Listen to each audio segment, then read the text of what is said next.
What's going on? Hey, man, it's a nice refrigerator. Get the out of here.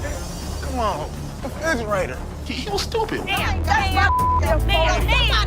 When you start attacking another... Yo, y'all better get this right because I ain't got nothing. Please, yo, listen. Nobody don't got time for this. Yo, get this old ass lady. You gotta get my mother. Hi, how are you? Looking for a watch, nice watch. Know what I'm playing? Sure. Which one? That one right there. This one? Yes, ma'am. Hey. For sure. Wow. Look at this watch. Like this right here. How much is this watch right here? $75 watch. Do you want to spend more Give me or less? like a watch like 500 or something. Yeah. A Bugatti. Ashley kicks off with the casual, "Hi, how are you?" diving into the deep philosophical quest for a nice no. She presents an item with the enthusiasm of a game show host, throwing in a touch of suspense. What, like this right here? No, this is, how about this right here? $75, no more. Ashley's unique charm shines through as she tries to make a deal. Let me see this one right here. This one right here. That's platinum. Yeah, I like that one. Oh, now this is real. I want to buy it. Perfect. $5.99. $5.99 plus tax? I got you. Perfect. Okay. With a bit of a theatrical touch, Ashley takes us through her thought process, pondering the value of an item priced at $599. She playfully negotiates, exclaiming, $5.99? Yeah, I got you. But with a comedic twist, she emphasizes the urgency, claiming she's about to go deaf if the deal isn't sealed. Okay, this is $599 plus tax. Hold on, wait a minute. This is worth, look at it. 2 and add 3 more zeros with it. 2,000, baby. Come on. Okay. And it's worth $2,000. It's rare to find a $2 bill that got red in it. Now tell me they ain't worth $2,000. I'm about to go deaf. With a blend of sarcasm and determination, Ashley confronts a potential buyer, confidently declaring, "I've got a pile of money, so this. I get some change back." The escalating drama continues as she reveals the tax and challenges the customer to come out and make a deal. The conversation takes an unexpected turn, hinting at the item being worth more than a round neck. This is worth more than that around your neck. You understand me? You little chunky, draws-looking person. Okay. You want to ball my $2 bill up? You know what? I'm a Big Mouth is hungry. You're hilarious. Real funny, man. Y'all be killing me. I pawn you. Matter of fact, that $2 bill, you could out-pawn this whole stuff. With that In a grand finale, the dealer passionately argues the item's value, escalating it to a humorous threat of going deaf. Now the playful banter reaches its peak with creative insults like chunk and band dry. The situation makes us wondering if this is a sales pitch or a comedy routine. Continue not to go smoothly for Ashley as she faces the wrath of an impatient customer. Despite her attempts to redirect, the customer insists on bypassing the line. Now Ashley, cornered by absurdity, attempts to salvage the situation with humor and fails miserably. Hi. How you doing? Good, how are you? This like chinchilla to you? How much did you spend? Do you remember that? That was a lot of cash, a lot of money. Okay. I didn't sell you this. You sold me this. Ashley faces a furious customer. The customer, seeking a chilla scarf, discovers that he's been bamboozled with the bunny instead of the luxurious chinchilla that he desired. Grip, it's not a handshake, it's a ton of cash. Do you have your receipt? I don't have a receipt.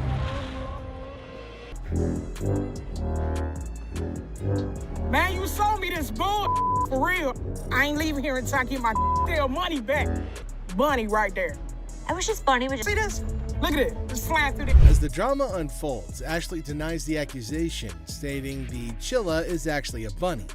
Now the customer's girlfriend confirms the fluff faux pas, tossing the rabbit back. The receipt? It's apparently tucked in a peculiar location. Look at that. Ain't nothing chinchilla about it. I want my money now. It's time to go, sweetheart. All right, you can take that home if you want to. But I want my money, that's all. Have a good day. That was nice on you. Whatever, man. Around your neck. That's some old ass. Amidst the chaos, the customer adamantly demands a refund while comparing the bunny to Bugs Bunny.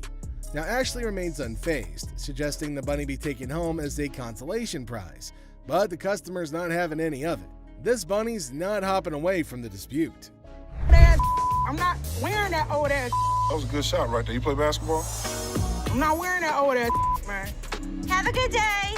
you too. I want my money. Man, I spent good money up in this bitch. Why you so violent, girl? Go on up out of here. Try to be nice to you. Now you're gonna leave it? You wear that. In a final showdown, Tipper's Flair and Ashley bids adieu to the irate customer, but not without some sass and a failed attempt to pawn off an old scarf.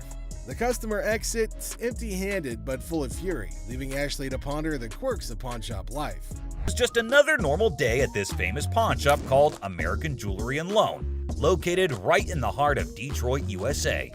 And in walks a customer ready to pick a fight with anyone that is about to come his way. Yikes, that already sounds like inviting trouble, but let us see where this goes. This fake ass Suge Knight over here. Thank you very much. Put me out. Have a nice... He walks into the store, and you can already see the attitude on his face. He walks into the store and approaches Leslie, who is just back in the store from his surgery. He comes in with his Xbox and immediately tells Les that he needs to get as much money as he possibly can for it. Like, obviously, that is clearly what everyone is here for at the pawn shop. He knew that they probably get a lot of Xboxes anyway, so that does not set him apart from the rest of the regular customers. When Les asked what he needed it for, this guy had quite a story to tell. And it is definitely a full-fledged roller coaster. He reveals that he needs as much cash as possible, and it is all for his girlfriend. Why, you ask? Because she got locked up in jail and he had to bail her out. I bet nobody saw that coming. This dude walks in and starts spilling some seriously bizarre beans. Now, Les wasn't sure if this guy was pulling his leg or being dead serious. But being the champ he is, he decided to hear him out anyway. So, here's the deal. This customer claims that his girlfriend, who happens to be a dancer, got nabbed by the cops the other night. And get this, they're accusing her of being involved in, wait for it, prostitution. Yeah, you heard that right. But our friend here is absolutely convinced that there's no way in heck that his lady is mixed up in that kind of stuff. Or maybe, just maybe, he's living in denial. Tough spot to be in, huh? I don't know about you, but I'm itching to find out what happens next in this mind-boggling tale. Will the truth come out? Is this guy delusional or are the cops mistaken? And here's what they had to say to justify his beliefs. That's a lie. She's a really good girl. I love her. Okay. She cleans, she cooks. She's nice. Well, I do not know about you, but cooking and cleaning does not make anybody a saint in the slightest. And when it came to striking a deal, the guy said all he needed was $300, as if it was a small amount. And Les was clearly not here for his unreasonable demands. Take a look at his reaction. I need $300. I can go 80 bucks. Oh my God. I need 300. Immediately, this customer gets enraged and begins demanding $300 for his Xbox, as if he was in a position to mark the prices. Here is what went down at the pawn shop. $300, dog. You don't have to raise your voice at me. You. The customer then starts cussing at not only Leslie, but literally everyone in the shop just because he got annoyed at the price Les stated, which was $80, which is way far from a whopper of $300. He even put his finger on Leslie's face, and that is when he knew it was time for this guy to leave. And he did not make it easy or go away quietly. Take a look at what went down. Thank you very You gonna much. get this fake ass Suge Knight over Thank here. you very much. Put me out. Have a nice... Well, at least they wished him a good day. Moving on to the next. You talking to? Alright folks, let me set the scene for you. We got Sharonda and her son Deontay strolling into the pawn shop on a mission to get some bling bling for a special occasion. You see, it's Sharonda's birthday, and she's all about treating herself to some classic, fabulous jewelry. She's pumped, she's excited, she's ready to sparkle. But hold up, here comes Deontay acting like he couldn't care less. This kid's got an attitude and thinks he knows it all. He's annoying both his mom and Seth, the helpful employee trying to assist Sharonda in finding that perfect piece. Can you believe it? Talk about a party pooper. A pair of earrings catches her eyes, and she takes a look at it and asks for the price, to which Seth replies, $500. Except her son was in total shock over the price. Take a look at his reaction. That's a lot. That wouldn't even cost that much at a regular jewelry store. Well, that's okay. I like No, it. we're not a regular jewelry store. It's actually cheaper than you'd get it anywhere else. Seth was clearly annoyed at this boy's remarks because obviously he knew what he was doing, and his comments were not helping with the purchase. He kept saying that it would be cheaper at a regular jewelry store, when in fact, it was way cheaper here at the pawn store. Clearly, he did not understand the concept of it. So this customer walks into the shop with this antique necklace, claiming it's been passed down through generations. Can you help me, sir? I'm trying to get a nice deal on my antique necklace. It's been passed down from generation to generation. My grandfather gave it to me, okay? Les isn't exactly doing cartwheels because this necklace isn't blinged out with diamonds or gold, just some crystals. But the customer's on a mission for a sweet deal, even if it's not a precious metal masterpiece. My grandfather gave it to him. But Les, being more into precious metals than history, isn't interested. So, how much can I get? Well, you can't get anything. It's not diamonds, it's not gold, it's just crystals. Now hold up, Les spots the customer's rings and gets that twinkle in his eye. But the customer's all like, I want a deal on the necklace, dude. Les, though, is playing hardball, saying they only dance with precious metals. No crystals invited to this ball. Customer's rings catch Les's eye. I'll take your rings. Rings ain't for sale today. How much would you pawn this for? I won't take that in pawn because we only take precious metal. Now, cue the shouting match. Back and forth negotiations, but it's like a standoff and no deal is going down. Now, take it. Well, I think you need to work something out with me, man. What he standing here for, man? Tell me, brother. It's antique, man. Nope. The customer tries negotiating with Les, but no deal is struck. The security, though, offers a deal of their own. Customers are not thrilled, yelling about deals and fairness. It's a bit of a scene, you know? But here's the twist. Les finally gives in and says, all right, give me those rings. Customer storms out, still yelling a bit. Whew, man. Antique shop life. Am I right? I'm antique, bro. I don't want to talk. Me and you. No deal. Deal. No deal. How much you gonna give me for? Let's talk about it on the way out the door. Hey, hold on, man. Hold on, bro, man. Hold on. I can leave on my own. Hey, what's up? Big fella? Have a nice day. Gave me something. Give me the ring. I'll take the ring in pawn. Don't worry about it. These two guys roll up to the pawn shop claiming they got hustled out of their laptops and dropping hints that a shop employee might be in on it. Tough back. There's two guys out here that are saying they were scammed out of their laptops. Les, the big boss, gets called in to handle this mess. As the duo spills their story, turns out they handed their laptops to some lady outside the shop, lured in by the promise of cash and laptop return. Tell me. She pawned 2 of our laptops, and she told us she was gonna give us the money and the laptops back because she knew somebody. Les is legit shocked. These guys expecting help after a sketchy deal? Nah, no way. You can see it on his face. Neither. Okay, wait, you pawned something? Yes, she had the ticket. When did you pawn it? Today. Now the guys want Les to switch the ticket for the laptops, but Les is playing detective. He's like, when did this supposed pawn deal go down? Today, they claim. Les smells something fishy and wonders if his employees are pulling a fast one, out of his way to help them. That's what we were trying to contact the owner because we want. I am the owner. I'm just trying to switch the ticket so she can't have it. Can, it's in her name. Legally, Les says the laptops belong to the lady. He can't just hand them over. The guys are desperate, suggesting a name switch on the ticket, but Les is like, nah, those laptops are technically hers. I wanted to know if I can't do it because, according to law, they belong to her, not you. Oh my God, Sal. You just Okay, so Les is in. It's Robert. Nice to meet you, Dennis. Yeah, I got an item here. Might be interested in. Okay, so there's a guy coming into the pawn shop with something in his hand, maybe a poster. But what's it for? He came to Seth and the other man and showed them this poster. Now it feels like they're interested in it and there might be a handsome deal between them. Detroit Lions players had signed. Did you drag it in? So during the flood, I seen it down there, and that's when I pulled it out. She went down there and she supported these people, and while she was walking the picket line, she would have gathered signature. You got Williams over here. That's what, Steve Farkas?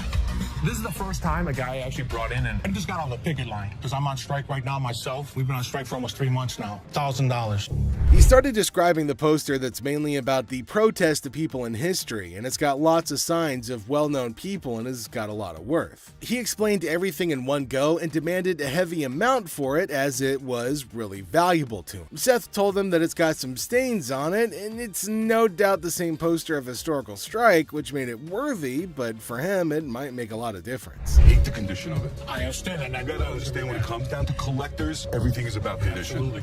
And I'm sure if your dad saw this, jump on the heartbeat. Seth and the man explained that it's not about the worth that he's asking for, in terms of thousands of dollars, but it's also about the condition of the poster, and it's not in a very good one. The man is continuously arguing that it's got signs all over it. If Les has seen it, that he'll definitely be surprised and definitely pay more than $1,000. Well, as for Les, he just came in. Sharper. They need to make an effort to close these deals quickly. Through my research in that, I seen personally that one just like this, Minto, and he got $950 for it. Right, so if that was Mint, why would you want $1,000 for this? He only had one signature. I have at least a dozen. But with this tear up here, Yeah, and the and condition it's in, the water stain on the bottom, it's just a hard thing to sell. Yeah, but even though it's in this condition, how many of it exist? Very rare. And it's uncertified. Right. You know. I'll sell for $5. Les judged the entire piece and told him that he's asking for too much, and later on they further described that it's torn from the top and the bottom, and it's also got damage and they can't pay more for it. But he still won't agree to pay for it. But he did say that he'd charge $500 off of the amount, but they couldn't reduce it any further. Value? Let's make a deal. $75? No way. Who's gonna buy it from you? I'll just put it back in my basement, let it collect dust. Offering you just $100 cash money right now wouldn't make a difference, you're saying? 200. Nobody in life is ever gonna offer you more than us. According to Seth, it's a historical and cool piece and might be a profitable deal for them. So he asked the man if they'll pay $750 for it. But the man was stunned and said that they're paying too little. He said that you should pay more, but Les is arguing that no one can pay you more than this. You change your mind, we'll honor the 100. Which would you prefer, 520s or a $100 bill? 520 seems like more, wouldn't it? 520s. That's to me. 520s right now. 100 hours. Take it or leave it. 520s. Got a deal. $100. Thank you. Thank you. There's no question. It's a one-of-a-kind piece yet. It's a little bit of damage on it, but it's got a lot of autographs. I know we're going to make a profit. He asked for $200, but no, it's not going to be a good deal, and they told him to leave. The man in need got a severe shock and held up the poster thinking. Les again said that they can't pay more than $100, and after some time of quietness, they agreed to the deal. Finally, the happy deal was made.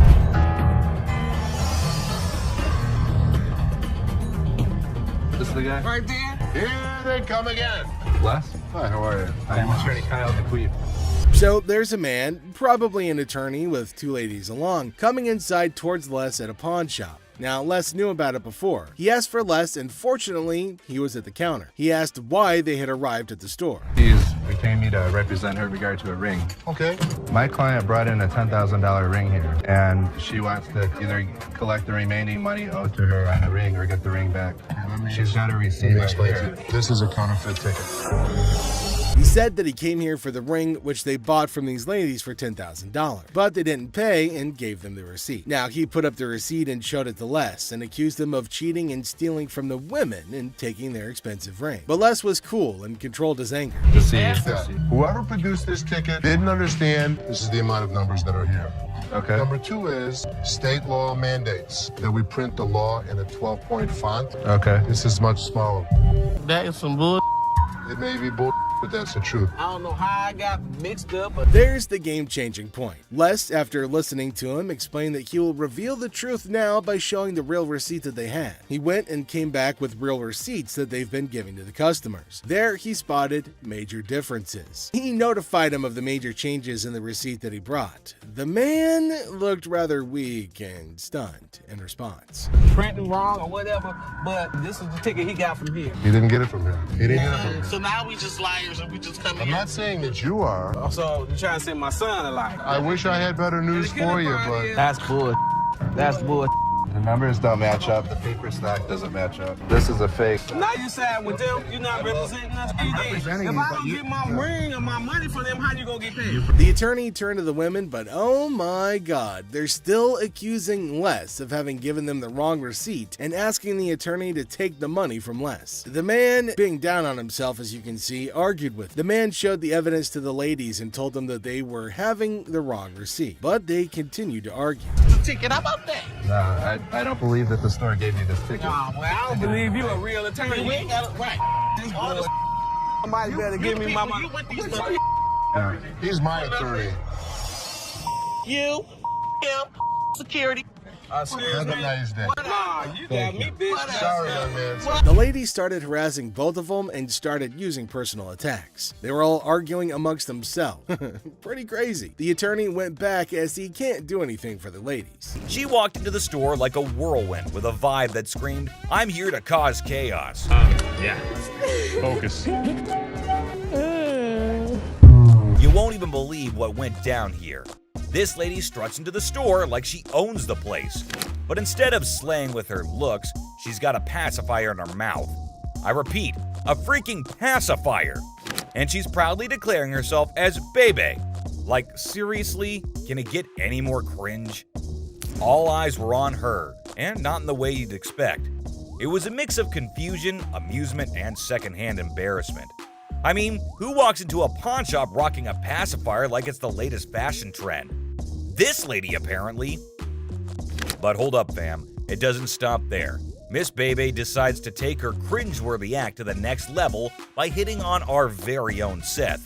Oh yes, she starts spitting game like there's no tomorrow. The poor guy didn't know what hit him. It was like watching a train wreck in slow motion. She takes it to a whole new level of cringe that'll make you want to hide behind your hands. But hey, let's talk business, shall we? She's here to sell her TV and a ring, hoping to cash in a cool $800. Now, we can only hope that they're genuine and not some circus act like Bebe herself. Fingers crossed. I don't know about you, but this encounter is definitely going to keep us on the edge of our seats. Will Bebe's item turn out to be the real deal, or are we in for another mind-boggling surprise? Oh, you want to see how Bebe acted with Seth? Brace yourself for some serious cringe. It's a cringe fest of epic proportions as Bebe tries to flirt with Seth. Cheesy lines, awkward body language, and a whole lot of discomfort. It's like watching a car crash in slow motion. Get ready to flush your eyes with water after this one. I'm good. That mean you're married? Oh no, the cringe just keeps on coming. Despite Seth being crystal clear and trying to maintain his professionalism, Bebe just wouldn't let up. She kept pestering him, asking if he was married like it was some kind of obsession. But let's talk about that ring she brought in. Hold on to your seats, folks, because it's the real deal. Legit diamond and 10-karat gold. Now that's a valuable piece right there. You'd think Bebe would be thrilled to get a good deal. But nope, she had other plans.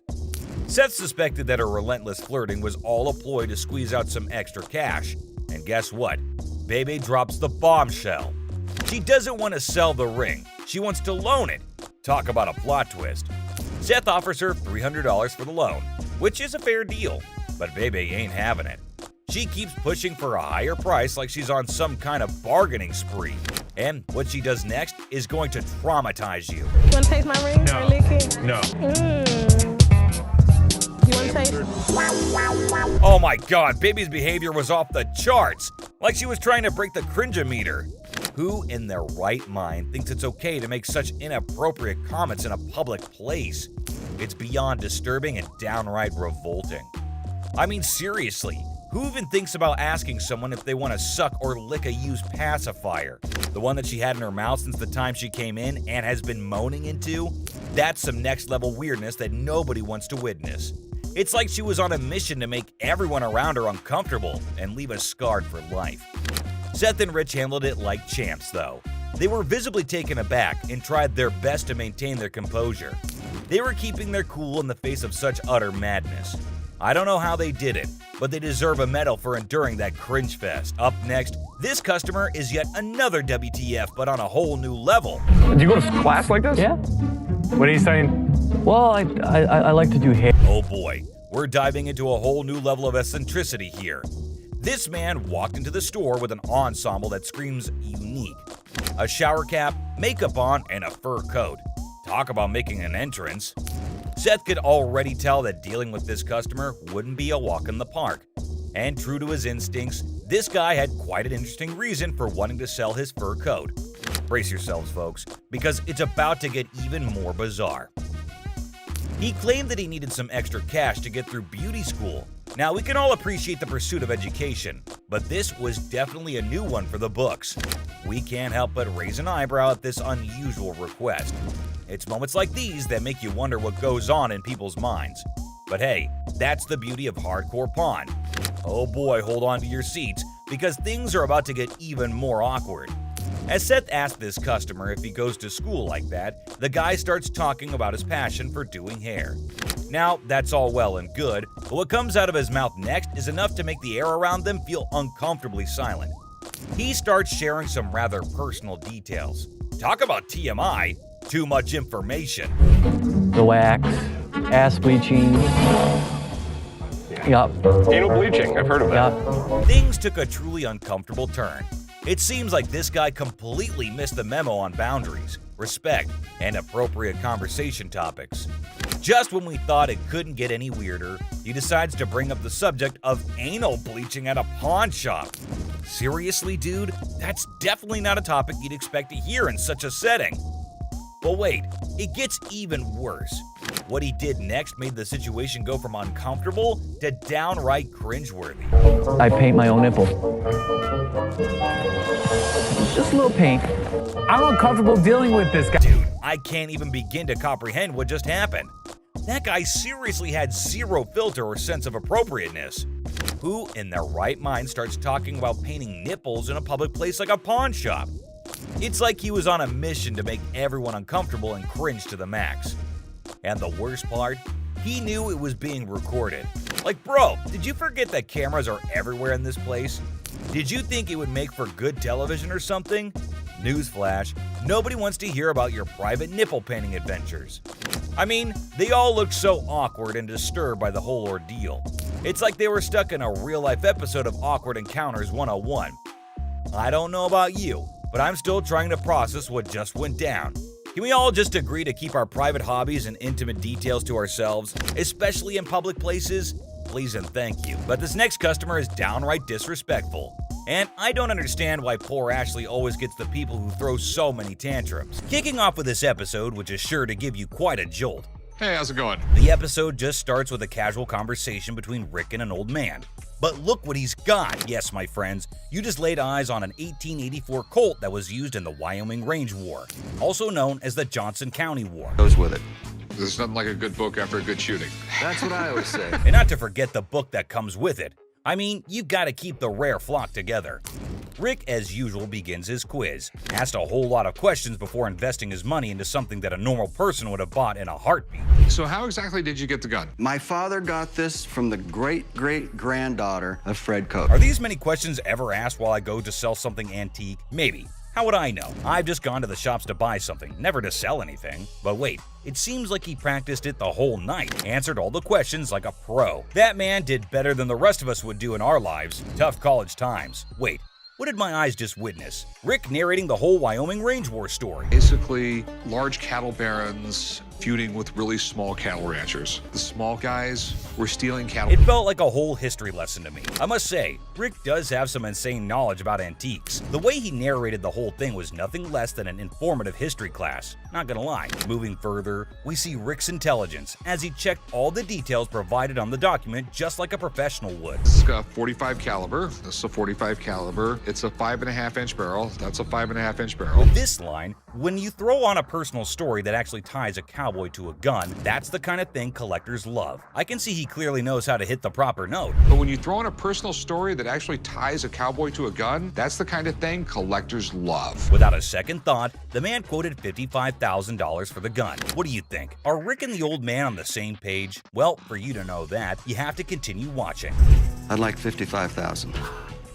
$55,000? And obviously, before getting such a huge amount out of his pocket, he wanted a second opinion on the matter, for which he called an expert. Get someone down here, he'll tell me if it actually belonged to this guy. To be honest, I really don't get it. How can one identify if it's original or fake by just looking at some words written on a piece of paper? Anyway, who am I to say anything? What we have here, it's really hard to make that connection. Some facts were served right there. Like clearly, who else if not Rick would know more than for how much something like that goes in his shop. And you know, Pawn Stars is all about who bargains best to make the most profit. So let's see who gets to cut the cake tonight. And just when he thought things couldn't get crazier, Rick dropped the price and set his bet to $1,500. And all that effort went to waste right in front of your eyes. Yeah, I'm just not gonna be able to do that. I think maybe I'll see if I can maybe get some more provenance. That was pretty obvious. No one would want to sell an antique for this measly amount of money. Definitely not a very profitable deal. And with that deal went flying Rick out of Rick's hands. But in this next episode, this person walks in with a really interesting gun. But how interesting? You're about to find out. Yeah, it's like something James Bond would wear. Yeah, right. You just saw that, huh? But that's not out of a James Bond movie. That thing is as real as it gets. What can I help you with? I'm here to sell my ring pistol today. Well, you know how a gun never stays in the shop for long, be it whatever shape or size. But this thing is something I've never seen or even heard of before. Have you ever seen a pistol ring? Boy, you're looking at it right now. This is something definitely worthy of adding to the antique collection list. Come on, you have to agree with me. Everything about this pistol ring is antique, from loading it to the trigger to its hammer. This thing is a killer. Literally. You know what? If I ever went undercover on a mission, I would definitely carry this cute little devil. James Bond, we just found your vibe. And I know Rick would agree with me too. Yeah, that man seems very particular about the price he's going to ask for that dangerous ring. I'm looking to get $9,000. I'll use it to buy some of the things I collect more often. I personally would wear that ring everywhere. It's an all-in-one combo, kind of a hidden treasure who can double up like your personal bodyguard. It's unreal how cool this thing is. But hey, did Rick just contradict me? Wear them just for fashion. Damn. Rick has got a good sense of humor, not gonna lie. Seriously, getting hit by that mini pistol ring would definitely hurt your ego hard, man. It's also seriously a gun. I mean, it would really hurt getting shot with this thing. And oh, I kid you not when I say that the man clearly did his homework right. He literally asked for $9 grand in the blink of an eye. I mean, that piece truly is a showstopper. But that expensive? Damn. $9 grand. They're pretty rare. So what happened is that the deal took an intense turn, and Rick, being the smartest in this show, had to prove it. So before finalizing the deal, he wanted a bit of expert advice. I mean, that's always better than regretting later, right? So let's see what the expert had to say about this antique pistol ring. The European gunsmiths, they were making all kinds of little weird things. This is the Imperial Protector. Basically, looks like this tiny mean machine has taken down quite a few people in the past. So it must cost a bomb. But let's hear it from the expert himself. For $11,500. Okay. Thanks, Tony. I really appreciate it. Whoa, I never expected that. $11.5K? That's crazy. And just look at the size of that thing. That thing is golden for sure. But as you know, Rick plays by his own rules, and I'm curious to know what he has to offer. I'll give you $3,000 for it. No, can't do it. Okay, so Rick is trying to settle the deal for $3 grand. But bro, that's like not even half the price the seller asked. Do you think the man will accept the offer? For someone who knew a great deal about the pistol ring, I don't think this man is gonna budge. But Rick wasn't ready to give up or give in as yet. So do you think they'd both settle on the same grounds? Who do you think is gonna win this round? Well, let me put your anxiety to rest. For here comes the moment you're waiting for. As amazing as this thing is, I'm sorry, I just can't do it. And just like that, Rick missed the chance and saw the extraordinary collector's pride walk right out of his door. But what happened in this next episode is even crazier. Working with an instrument maker and got really, really interested with the harmonica. You know how music instruments can be great collectibles. In which case, what do you think about an ancient instrument that has an emotional connection to it? Does it help double up the price? Well, I don't know about you, but I have never seen a shining gold M Hohner harmonica. We've all played a harmonica once in our lives. Right, we have. And we thought we were good at it. So for those of you who don't know who Matthias Hohner is, here's a quick history lesson for you. Hohner was a trained watchmaker born in Germany. And his company, Math Hohner AG, is the oldest and largest producer of harmonicas in the world. If you want to know more about this masterpiece, here's Rick for you. Brain, not brawn. I got a loan on my wife's ring. Yeah? And when I first started coming here, I got a VIP card. I got more on the loan. Now you guys put me to a gold card, and I get nothing out of it. A bald customer, frustrated over a loan on his wife's ring, seeks resolution from the manager over a VIP card upgrade and the perceived lack of benefits. Tensions rise as they discuss the situation. No, the VIP is the gold. They're both one the same. We offer a promotion at American Jewelry Loan. It's called a gold card membership. It gets more money in people's pockets if they want to get a loan and allows you to save money if you want to buy something. The pawn shop employee tries to explain the gold card system's benefits, but the customer remains frustrated. I am hearing you, but you're not listening to me. Tensions rise as the employee insists on the procedure, leading to anger, questioning, and physical comparisons. You think this is funny? I don't think it's funny. I think that there's something wrong when you start hitting your head against the side of the window. Creating an atmosphere of animosity and miscommunication. What are you gonna do about it?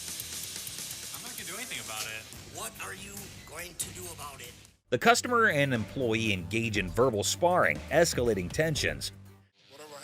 You need to get out of my face, bro. Okay, I'm sorry. Let me scoot back.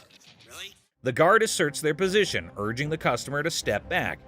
The customer refuses, escalating the confrontation, leaving the atmosphere charged with hostility and unresolved conflict. Hell no. You want some? Whatever you got to bring. Come on. The customer's unwelcome invitation intensifies, leading to an unresolved atmosphere. That's what I thought. The customer's confrontational tone suggests a potential fight, escalating tension and the possibility of a physical altercation. Volkswagen van. Good. I'm Les. John. What the hell is it? This is a 1968 Volkswagen van owned by Dr. Death, Jack Kevorkian.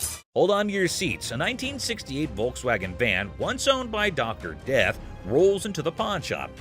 Les is on the case, exploring this piece of history. Weirdness level maximum.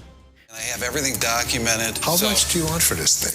I'm looking to get in the six figures.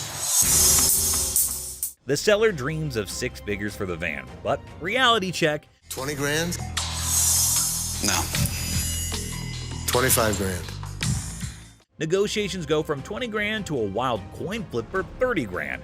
Les, you mad genius. Oh my God, my dad's gonna leave everything a chance on a $20,000 coin flip? What are you doing? Seth and Ashley can't believe Les's coin flip antics. He's risking 20 grand just for a chance at 30 grand. The drama unfolds like a high-stakes comedy. Heads. Les, you wild card. The coin flip drama continues, with drum roll and laughter. Heads. Nails it in. Thank you. Thank you very much. Yeah. Perfect. Good deal. The van deal is sealed at 20 grand, leaving everyone amused and baffled.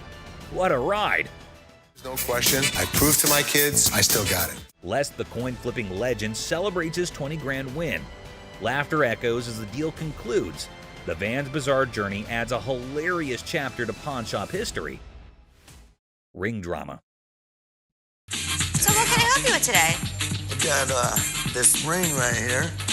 I wanted to get it appraised, see how much it might be worth. Hey, listen up, people. Commodity Wild just happened at the original pawn shop. Imagine this dude who looks like he just rocked out at a concert stepping in, holding a ring that has probably seen more action than a library book. The crazy twist, he's not there to show it like a rock star. He's trying to sell the thing. I also wanted to know how much you guys would give me for it. Like as a pawn, and then I pay it back. Okay, when I give you an appraisal, that's not how much I'm gonna give you in pawn. So he's all proud, telling the pawnbroker how this ring is worth a ton of money, when, out of nowhere, a lady burst in like a storm. What the are you doing? She's on a mission to figure out why her precious ring is about to be someone else's fancy jewelry. Cue the dramatic music, folks. Why'd you take my ring? Well, I wanted to see how much it was worth. Bull. Now our rock star wannabe is caught red-handed, dealing with an angry lady dead set on getting her shiny thing back. It's like a soap piece crashing into a rock concert, and the pawn shop is the main stage. I just wanted to know how much it was worth, that's all. You're a liar. Why'd you take my ring? I'm sorry. What? Things get intense as the lady slaps the crazy guy not once, but twice. And suddenly, the whole place goes silent. You could hear a leg drop, or in this case, a ring hitting the counter. The other people in the pawn shop are stunned, wondering if they accidentally walked into a live reality TV show. You're a idiot. Can I just have my ring? Well, Yeah, he's it's the one that hers. gave it to me. It's hers. Just give me my ring. Our lady does not waste any time. She grabs the ring back, making it clear her bling is off limits. Right now. The embarrassed and confused rock star lookalike gets pushed out of the pawn shop by the triumphant lady. There you have it, folks, a ridiculous blend, up and a super dramatic autumn at the pawn shop. Turns out the real treasures are not just the bones for trade. Who would have allowed pawn shops could be this amusing? Stay tuned for the coming occasion of pawned out drama. Halberds. Ah, behold the wannabe warrior, armed not with valor, but with a stash of classic weapons. Who needs battles when you can make quick money selling halberds? The modern quest. These axes are in amazing shape. If we can prove these are real, I know I can easily sell them to a military collector. So how much are you looking to get for these halberds? I need 7,500 each. 7,500 each, all right. Oh, perfect idea. Our financially savvy warrior needs an expert battle opinion on pricing halberds. Because, you know, conquering markets is totally like conquering kingdoms. The thing that really concerns me about this piece is that the steel is really flimsy. You know, you whack somebody wearing armor with this thing, it's liable to bend or break. I'll conclude that this is probably from the Victorian period and is what I call the decorator piece. Well, congrats on that masterclass. But hey, guess what? Corey's uncrushable optimism still has a glimmer of interest in our warrior's equipment. I mean, if I were to make you an offer, I'd make you an offer of around $1,500. Are you talking a piece? No, I'm talking total. No, I'm not interested at all. Well, if I were you, next time I'd buy one, I'd call Craig too. All right, appreciate it. All right, thank you. Bye. What you got here? That's a watch my grandmother gave me. Wow, this dude received a watch from his grandma, which is pretty sweet, right? But here's the thing. He's convinced it's solid gold and expects a fat stack of cash for it. Well, let's hook him up with the amount he's hoping for. Let's find out. 500. The problem is the metal on it is just stainless steel. Well, the metal on it is just stainless steel, so that's disappointing. But how will this guy take it? Yeah, you see this discoloration on the side? No. You don't see the rose? Whoa, hold up. This dude just flat out rejected it without even taking a peek. Talk about a major red flag, am I right? Less than explain. In between the links were gold-plated. The gold plating had rubbed off. The watch had no value. And then this guy's like, can I get someone else to check it out then? Because Les shut down his hopes of getting any cash. Whoa, okay, Mr. Expert. This dude is seriously not happy about it. Value. It does have value. How about your chain? You want to pawn me your chain? Anyway, being the sweetheart that he is, Les brings in another dude for a second opinion, just to be fair. But what happens next is totally mind-blowing and straight up disrespectful. Brace yourself for this one. It's gonna shock you. Does this bozo know what he's doing? Well, I wouldn't really call him names. Seriously, this dude needs to chill and get a grip. I mean, who does he even think he is? Anyway, from that point on, things started spiraling down, and honestly, it's for all the right reasons. 500. Nothing. Stop being a bitch. Now, Les ain't about to tolerate any disrespect, and nobody should. And this jerk is about to experience a dose of his own medicine. And let me tell you, it's not a pretty sight. Check out what Les has in store for him. Give me my mother... Man, come over here and pick this bitch. Oh man, this dude is about to get serious flipping off, I kid you not. You know what goes down with idiots like him? They're in for a rude awakening. Yo, you, get him here. Let's go, my man. Have a good day, sir. Have a good... Gotta admit, that was seriously hilarious. What did Les have to lose? Nothing at all. But this guy, oh yeah, he got exactly what he deserved. The man just couldn't stop with the curses. Yes, sir. Let yourself out. Let yourself out. Oh, you think this was intense? Well, hold on tight, because you haven't seen anything yet. How are you? I'm doing okay. What can I help you with? Either trying to get a loan on it or you guys can buy it. Trying to sell it for maybe like $150. $50. Why is it $50? The certificate and everything is in there. And the bag costs actually way more than that. Well, if you can tell, it's actually stained.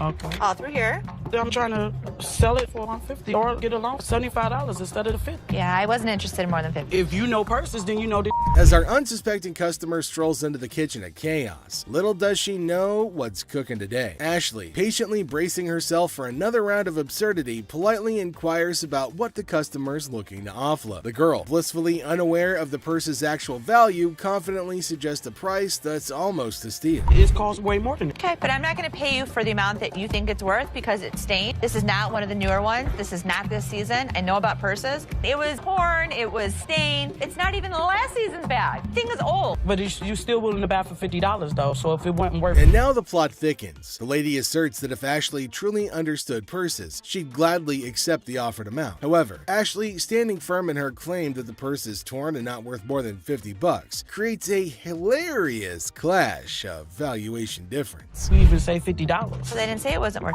it. Can I talk to somebody else? I don't want to talk to your pepperoni looking ass. Can I get somebody My pepperoni looking at. Pepperoni ass? I don't even know what that means. Did she take a look at her own ass? Can I get somebody else to talk to? It don't even matter. I don't have to talk to you. And I don't talk to you either, so why don't you go home? Leave Can our I talk to store. somebody Nope. else? Why do I have to talk to you? Because You I'm the disrespectful. manager. I'm disrespectful and you call me a pepperoni ass? Ugly ass bitch.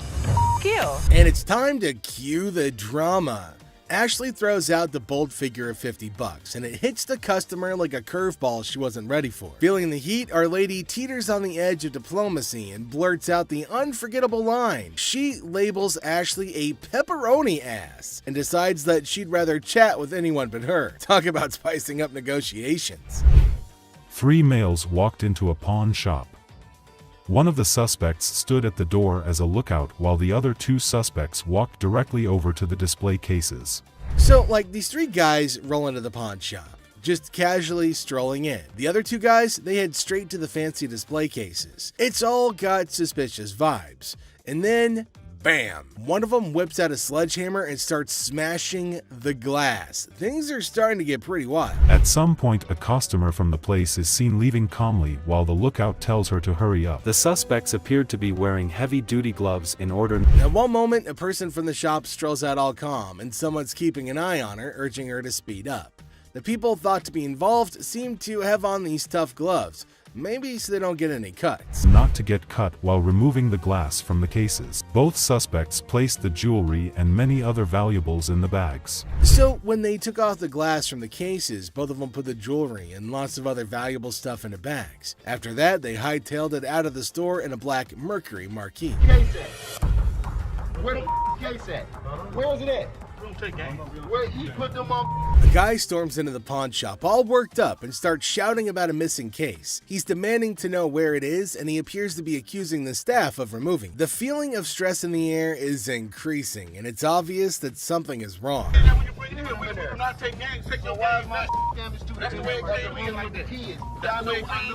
gonna act like I ain't got no sense? He's accusing us of taking games out of his unit. Look at the ticket. It never said with game. The atmosphere gets even more intense as the guy accuses the pawn shop of messing with his games. Les, the cool guy at the pawn shop, stands his ground. The customer's getting more agitated, making accusations and even talking about blowing up the place, which is just adding to the chaos. Man, you can get your arms up off belly and none of your body parts on you, bro. After all the stress I have, the last thing I need is a customer causing a scene. Despite the escalating situation, Les stays calm. He tries to talk sense into the upset customer, especially with a big event coming up the next day. I know how to walk. I ain't illiterate because I ain't part of the week. And y'all motherfuckers in my middle only put them games in there. And you wasn't even standing there when I positive. Somebody need to blow this place up.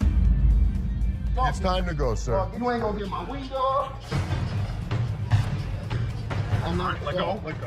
Can I get my week? Don't get it for you, don't worry. You're making a threat like that? The situation becomes alarming when the upset customer makes a threat to blow up the place. Les, rightfully concerned about the safety of everybody, asks the guy to leave. Security becomes a priority, and the customer's demand for his belongings takes a backseat to the potential danger that he's creating. That's a challenging moment for Les, who's just trying to manage the chaos caused by an irate customer. How's it going, man? What's going on, man? Everything good. How about you? I'm doing good. Good. What can I do for you? Let me get these like $400 for this watch right here. What can I do for you today? Can I get like $400 for this watch right here? It's worth $820. Les, chilling at the pawn shop, notices a guy walking in, watch in hand. Les, being friendly, asks how things are going. The guy, hopeful, wants $400 for his watch. Les, the cool pawn detective, calmly discusses the watch's worth, revealing it's valued at about $82.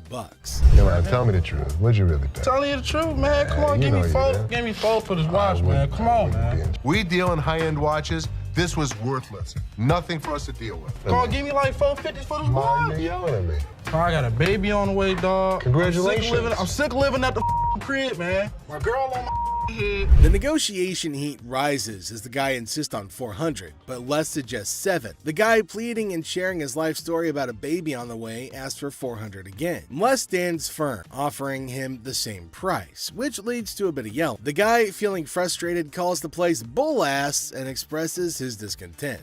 You want $10? I want to what do with $10? I have no idea. Go to Coney Island. Give me Coney Island is $10. good. I don't know Coney Island no $10. Got a baby on ready to go do this to me, dog. What you looking like a crazy fool? The tension escalates and the guy feels disrespected, using strong words and even threatening Les. Les, staying cool, suggests maybe he should have been given $400, hinting at a broken lamp that needs payment. The situation gets intense, with the guy considering if he should have taken the deal. Some cash for this watch, man. 400? I'm sorry. This is a bullshit ass place, man. This whole ass place, dog. Excuse me. You call it what? You calling a bitch? You? I'll knock you the out. You don't know who you talking to. Tell me. Dog, don't touch me, homie, dog. Touch me, dog. Then maybe he would have been able to pay me for the lamp that he broke. Yo, I'm off with you, dog. The guy, still upset, leaves the shop, but not without some fiery words. Les reflects on the encounter, realizing maybe he should have given $400 to avoid the chaos. The drama ends, leaving behind a mix of emotions and a used watch. Life at the pawn shop remains unpredictable and full of surprises. Ex-couple. Hello. Hi, how are you? I'm good. How are you? I'm fine. I'm actually looking to pawn these 2 watches. In a pawn shop, a young couple walked in to sell 2 watches. Ashley, the shop owner, greeted them. You guys dating, married? Was engaged, but not anymore. When she asked about their relationship, the boy explained they used to be engaged, but are now exes because both of them cheated on each other. Okay, so you want to sell them, correct? Yes. And how much were you looking for? Despite their turbulent exchange, Ashley inquired about the watch's value. This one I am not interested in because we don't take this brand. You'll take that brand. Ashley noticed the watch's flaws, and when the girl mentioned a particular brand, the boy claimed it was fake. You are more than welcome, to leave that here and we can send it out to get the crystal replaced. As Ashley attempted to facilitate the watch sale, the ex-couple's argument escalated. No, what's she talking to? We ain't got all day. No, you weren't. Shut up. The situation took an unexpected turn. You never had no life before me. I won't. You never had no life before me. Girl slapped the boy, turning the pawn shop into a battleground of emotions. Had no life before me. Let's go. Let me go. Let's go. Let me go. The situation escalated post-slap as the boy, fueled by anger, forcefully dragged the girl outside. I walk outside and the lady comes back for her watches. I wish you luck. Ashley returned the watches to girl by going toward them and wishes them good luck. Shark costume.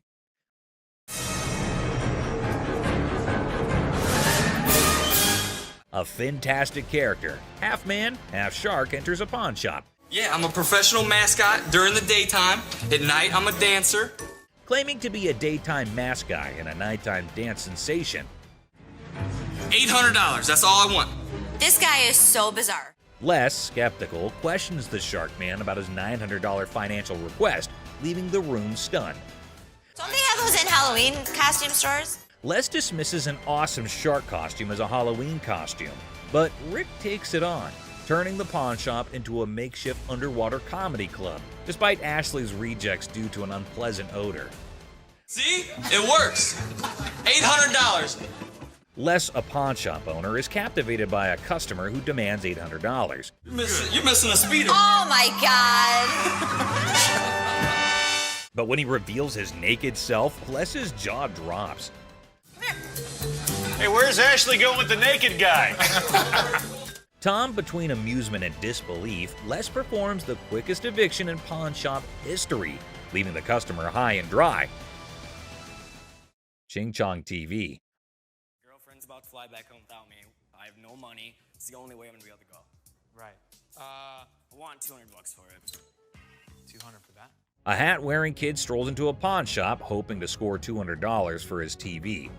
The seller, feeling frugal, counters with a generous $15. What brand is that? Ching Chong. The boy, trying to lighten the mood, drops a Ching Chong brand joke, turning a place into a comedy club for skeptical sellers. 200 for that? Yeah. Never gonna happen. 13-inch TVs, I sell them for $15. Our persistent TV peddler keeps pushing for more cash for his 13-inch Marvel, but the savvy seller sticks to his guns at $15. Come on, please. I don't want to get stuck in a tray. The boy, desperate to impress his TV-loving girlfriend, gets sadder than a clown without his makeup. Girlfriend's about to fly back home without me. I have no money. It's the only way I'm gonna be able to go. Right. I want $200 for it. 200 for that? The seller, unamused, directs him out, ensuring love won't cost him more than $15 today.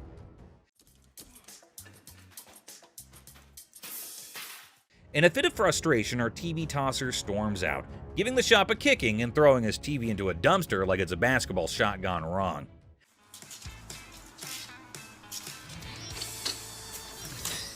The seller, shaken but not stirred, mutters, "Idiot," and commands him to exit. You're gonna make me leave? Pretty much. Get the f out of here. Get off my property. Asserting his control over the TV-tossing theatrics. It's a dumpster-diving comedy masterpiece in 3 acts. Sometimes even Rick makes a mistake, and the great Harrison is not at all happy about this one. A captivating scene unfolds as Bill strides into the store, his presence immediately catching the attention of the Pawn Stars crew. In his possession, he carries a Wells Fargo strongbox, an intriguing artifact that exudes a sense of mystery and historical significance. As if that weren't enough, he adds to the spectacle by unveiling antique balls and chains, further piquing the curiosity of everyone present. Bill, confident in his offering, sets the price at a hefty $2,000. A sum that raises eyebrows and sets the stage for a fascinating negotiation. We got a Wells Fargo strongbox and some antique ball and chain. Okay, you do have a... The anticipation builds as the Pawn Stars team contemplates the value and potential of this unique collection. Will they be able to strike a favorable deal that satisfies both Bill's expectations and their own interests? With his vast knowledge and years of experience, Rick's expertise comes to the forefront as he steps into the bargaining arena, determined to navigate the deal without relying on external advice. Confident in his abilities, he draws upon his extensive understanding of historical artifacts and market trends to assess the true value of Bill's offering. Rick's sharp mind is like a well-honed tool, dissecting the details and uncovering the hidden gems within the collection. As the negotiation unfolds, his eloquence and persuasive arguments come alive, revealing a masterful display of wit and intellect. Rick's knowledge becomes a formidable weapon, allowing him to strike a delicate balance between fair pricing and maximizing the potential of the transaction. It's a testament to his experience and a showcase of his ability to thrive in the world of bargaining, showcasing the power of a sharp mind in the pursuit of a favorable deal. Electrically welded. See how these have arcs from an arc welder? Sure, okay. Okay, and my other big concern? As Rick utters the phrase "other concern," a flicker of suspicion dances in his eyes, indicating that there may be more at play than just the handcuffs. His discerning gaze scrutinizes the items within the Wells Fargo strongbox, sensing something amiss. What could it be? A forged antique? A replica masquerading as a genuine artifact? The anticipation mounts, and the negotiation takes an unexpected turn as Rick dives deeper into his investigation. Determined to unveil the secrets concealed within the box, Rick further adds that the box might actually be real, but the stuff in it is absolutely not. So that made him a little concerned about it, to which the man explains that the stuff was not in the box. He just kept it all in there. You always see a Wells Fargo strongbox in an old Hollywood Western, so this will definitely get a lot of interest from collectors. The bargain started at $1,200, but hey, we know Rick. He is damn good at bargains. He finally sealed the deal at $450. But obviously, we need a piece of expert advice over here. Mark, the man with all his knowledge and his beard, is called back to the store. Have you already bought this? That sounds bad. Mark further tells Rick the bad news. It was a complete fake. Damn it, Rick. Looks like Harrisons get pissed off on this show. But hey, another day, another lesson to be learned, right? Sibling dynamics take center stage as Ashley confronts brother Seth, sparking a family feud over art preferences. Watch Les the Pawn Shop Detective figure out a mystery with messy DJs and laptops held captive. See the suspenseful investigation unfold right here. Laugh and cringe as a shouting woman causes trouble in the pawn shop, making Seth and Les really mad. Then a guard shows up and there's a surprising twist outside. Okay, I went to get my purse back to make my payment. She's telling me this is expired. That's my purse right there. That one right there, the black one. A meticulous lady strides in armed with confidence and a fake receipt, proclaiming ownership of a purse. Little does she know that Ashley is the store's memory bank, fully aware of every item in its rightful place. The girl in her eagerness attempts to vault over the counter, unaware that Ashley, the guardian of scams, is on duty. It's my purse right there. How do you know that's your purse? Because I know my purse. Here's the money. I want the purse. That bag was never in pawn. If you want to buy it, I just want to look at it and make sure it's not mine. Undeterred by gravity and common sense, the girl persists in her charade. However, Ashley stands firm, recognizing the futility of the scam and the level of wrongness involved. It's like trying to sneak a peek at the answer key when the teacher is watching. Yeah, that's not happening. First of all, don't talk to me like I'm an idiot. Give me my purse or I'm going to come over that counter and get it myself. oh my God. Get your hands off me. Have a nice day. Let's go. Walk yourself out, yo. With a swift resolution to this failed escapade, the girl finds herself unceremoniously escorted out of the store. Lesson learned: Ashley's scam radar is always on, and jumping over counters won't get you far in this pawn-filled drama.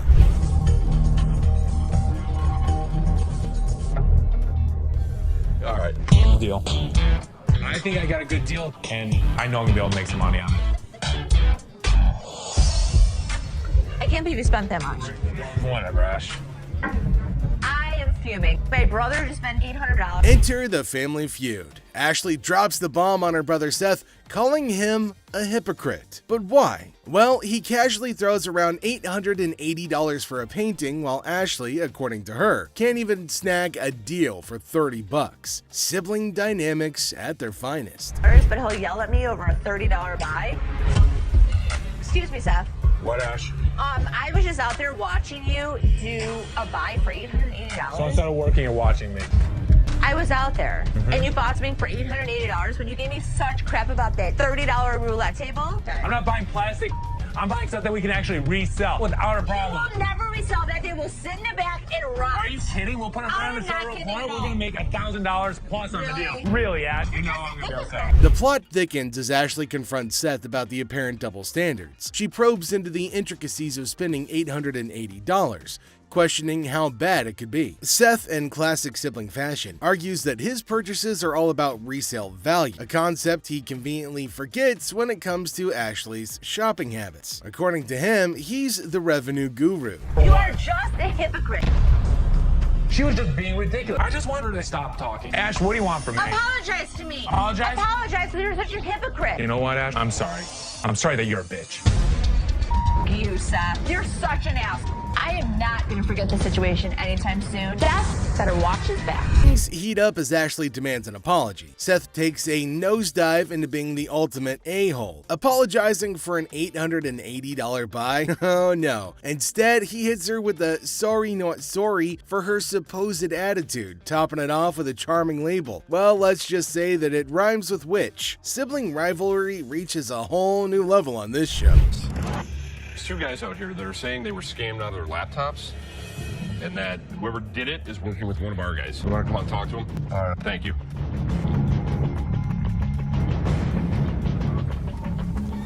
Who is it? Les is hit with some unexpected news. A few guys claim that they've been pawned by a girl from the staff. Les, ever the detective, approaches the situation with a mix of suspicion and humor, wondering aloud if he's either unintentionally swindling customers or if bizarre customers have taken up a new form of thievery. Tell me. She pawned 2 of our laptops, and she told us she was gonna bring them out to the back. Some of it being, Okay, wait. You pawned something? Yes, she had to take it to When her did you pawn it? Today. Today. She Okay. had to take it to her. And the money? Yes. These two kids come in and talk about have some girl pawned 2 laptops. The plot thickens as 2 disheveled DJs step into the scene, laptops held hostage. The atmosphere turns somber as the weight of the situation sinks in. It's a strange occurrence that has everyone wearing expressions of confusion and concern. Les, with his seasoned cool, casually queries about the laptop's ownership, revealing they're registered under the mysterious girl's name. Split the money 3 ways, and one of my employees was gonna walk it out the back door. Either this is a new way for my employees to steal from me. To contact the owner because we want. I am the owner. I'm just trying to switch the ticket so she can't have them. And it's in her name. know. That's why I wanted to know if I can't do it. The tension rises, but Les doesn't crack under pressure. Maturely handling the situation, he asserts that he needs the lowdown to work his magic and get those laptops back where they belong. It's a pawn shop mystery, and Les is the detective determined to unravel the peculiar case of laptops and loyalties. Because your sign is saying that I can get 30 days of free cash. If you're a new customer with those first 30 days, you can get interest-free loan. You only pay $1 for storage. But it's saying if I brought a friend with me that I can get 30 days of free cash. It's for an interest-free loan.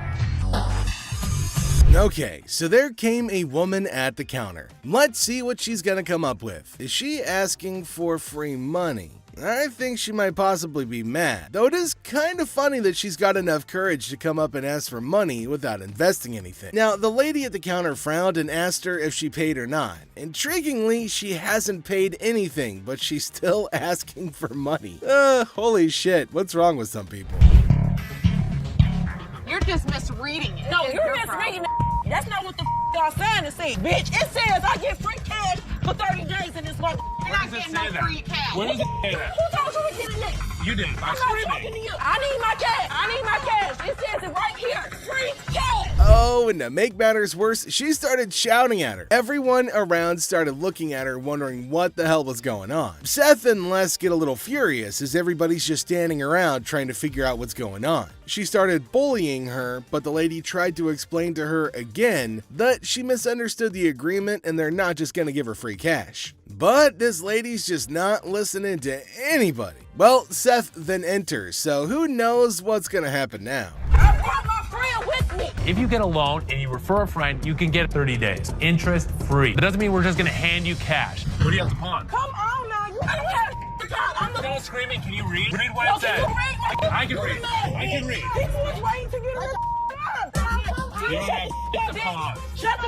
Les entered and asked her whether she read the whole document or not, and she was not listening and constantly arguing and pointing to them as if they had done something wrong. Meanwhile, other women decided to intrude, and oh my god, it's gonna be funny. Looks like they've all decided to have a fight in the pawn shop. Wonder how that's all gonna end. And it looks like Les is gonna join in too. The other woman that just jumps in the middle. You gotta get in that blind. People need to get out your. You gotta go.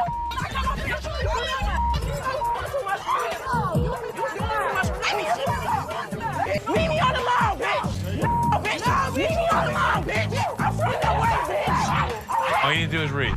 Now see the other women get in and start shouting at her as everybody behind her was waiting for her to get out of the queue. So they started fighting and now they're all having an immense fight. Everybody around is watching and laughing at them. Well, the guard had to go and break everything up. Well, at least they're all gonna get treated the same way, especially the one who created the mess. Pretty sure they're gonna hold him up and throw him out. And there they go, they're still shouting and fighting with each other as well. They really wanted to go at it, so we let them go at it in the parking lot for a little minute.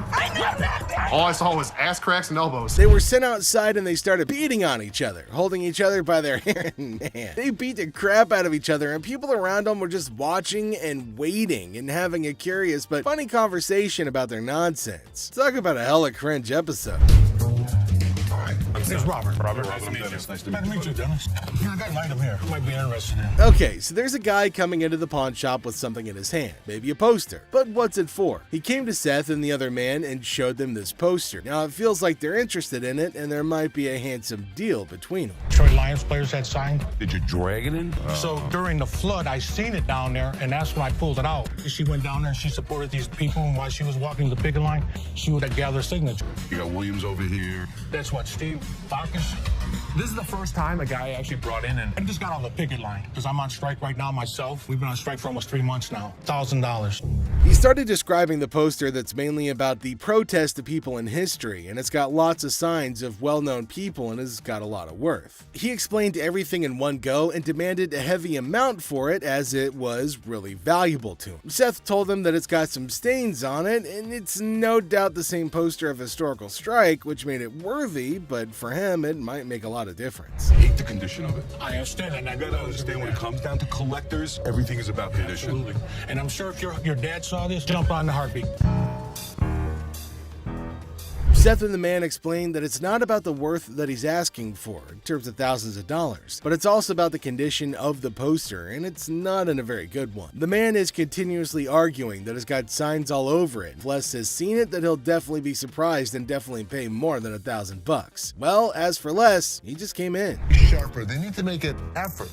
Close these deals quickly. Through my research in that, I seen personally that one just like this Minto, and he got $950 for it. Right, so if that was Mint, why would you want $1,000 for this? He only had one signature. I have at least a dozen. But with this tear up here, and the condition it's in, the water stain on the bottom, it's just a hard thing to sell. Yeah, but even though it's in this condition, how many of it exist? Very rare. And it's uncertified. Right. You know. I'll sell for $5. Les judged the entire piece and told him that he's asking for too much. And later on, they further described that it's torn from the top and the bottom, and it's also got damage and they can't pay more for it. But he still won't agree to pay for it. But he did say that he'd charge $500 off of the amount, but they couldn't reduce it any further. Value? Let's make a deal. $75?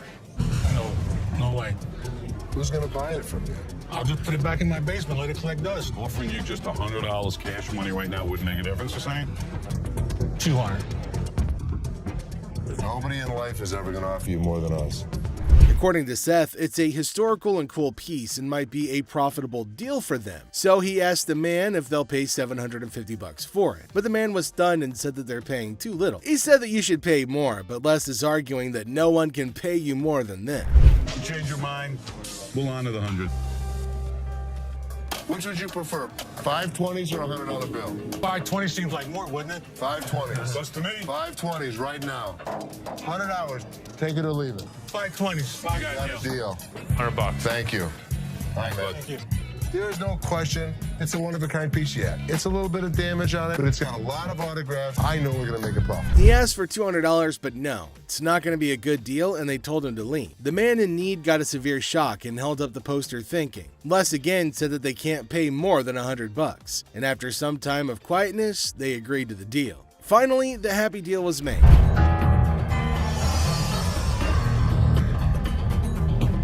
This is the guy? Right there. Here they come again. Les? Hi, how are you? I'm attorney Kyle DeQueef. So there's a man, probably an attorney with two ladies along, coming inside towards Les at a pawn shop. Now, Les knew about it before. He asked for Les, and fortunately, he was at the counter. He asked why they had arrived at the store. She's retained me to represent her in regard to a ring. Okay. My client brought in a $10,000 ring here, and she wants to either collect the remaining money owed to her on the ring or get the ring back. She's got a receipt right here. This is a counterfeit ticket. He said that he came here for the ring, which they bought from these ladies for $10,000, but they didn't pay and gave them the receipt. Now, he put up the receipt and showed it to Les and accused them of cheating and stealing from the women and taking their expensive ring. But Les was cool and controlled his anger. Whoever produced this ticket didn't understand this is the amount of numbers that are here. Okay. Number two is state law mandates that we print the law in a 12-point font. Okay. This is much smaller. That is some bull. It may be bull, but that's the truth. I don't know how I got mixed up, but There's the game-changing point. Les, after listening to him, explained that he will reveal the truth now by showing the real receipt that they had. He went and came back with real receipts that they've been giving to the customers. There, he spotted major differences. He notified him of the major changes in the receipt that he brought. The man looked rather weak and stunned in response. printing wrong or whatever, but this is the ticket he got from here. He didn't get it from him. He didn't get it from him. So now we just liars and we just come I'm here. not saying that you are. So you trying to say my son a liar? I wish I had better news for you, but... That's bull. That's bull. The numbers don't match up. The paper stock doesn't match up. This is a fake. Now you side with them. You're not representing us. I'm representing if you, I don't get my ring or my money from them, how you gonna get paid? The attorney turned to the women, but oh my god, they're still accusing Les of having given them the wrong receipt and asking the attorney to take the money from Les. The man, being down on himself as you can see, argued with. The man showed the evidence to the ladies and told them that they were having the wrong receipt, but they continued to argue. The ticket, how about that? No, I don't believe that the store gave you this ticket. Nah, well, I don't believe you a real attorney. We ain't got it right. This boy, somebody better give me my money.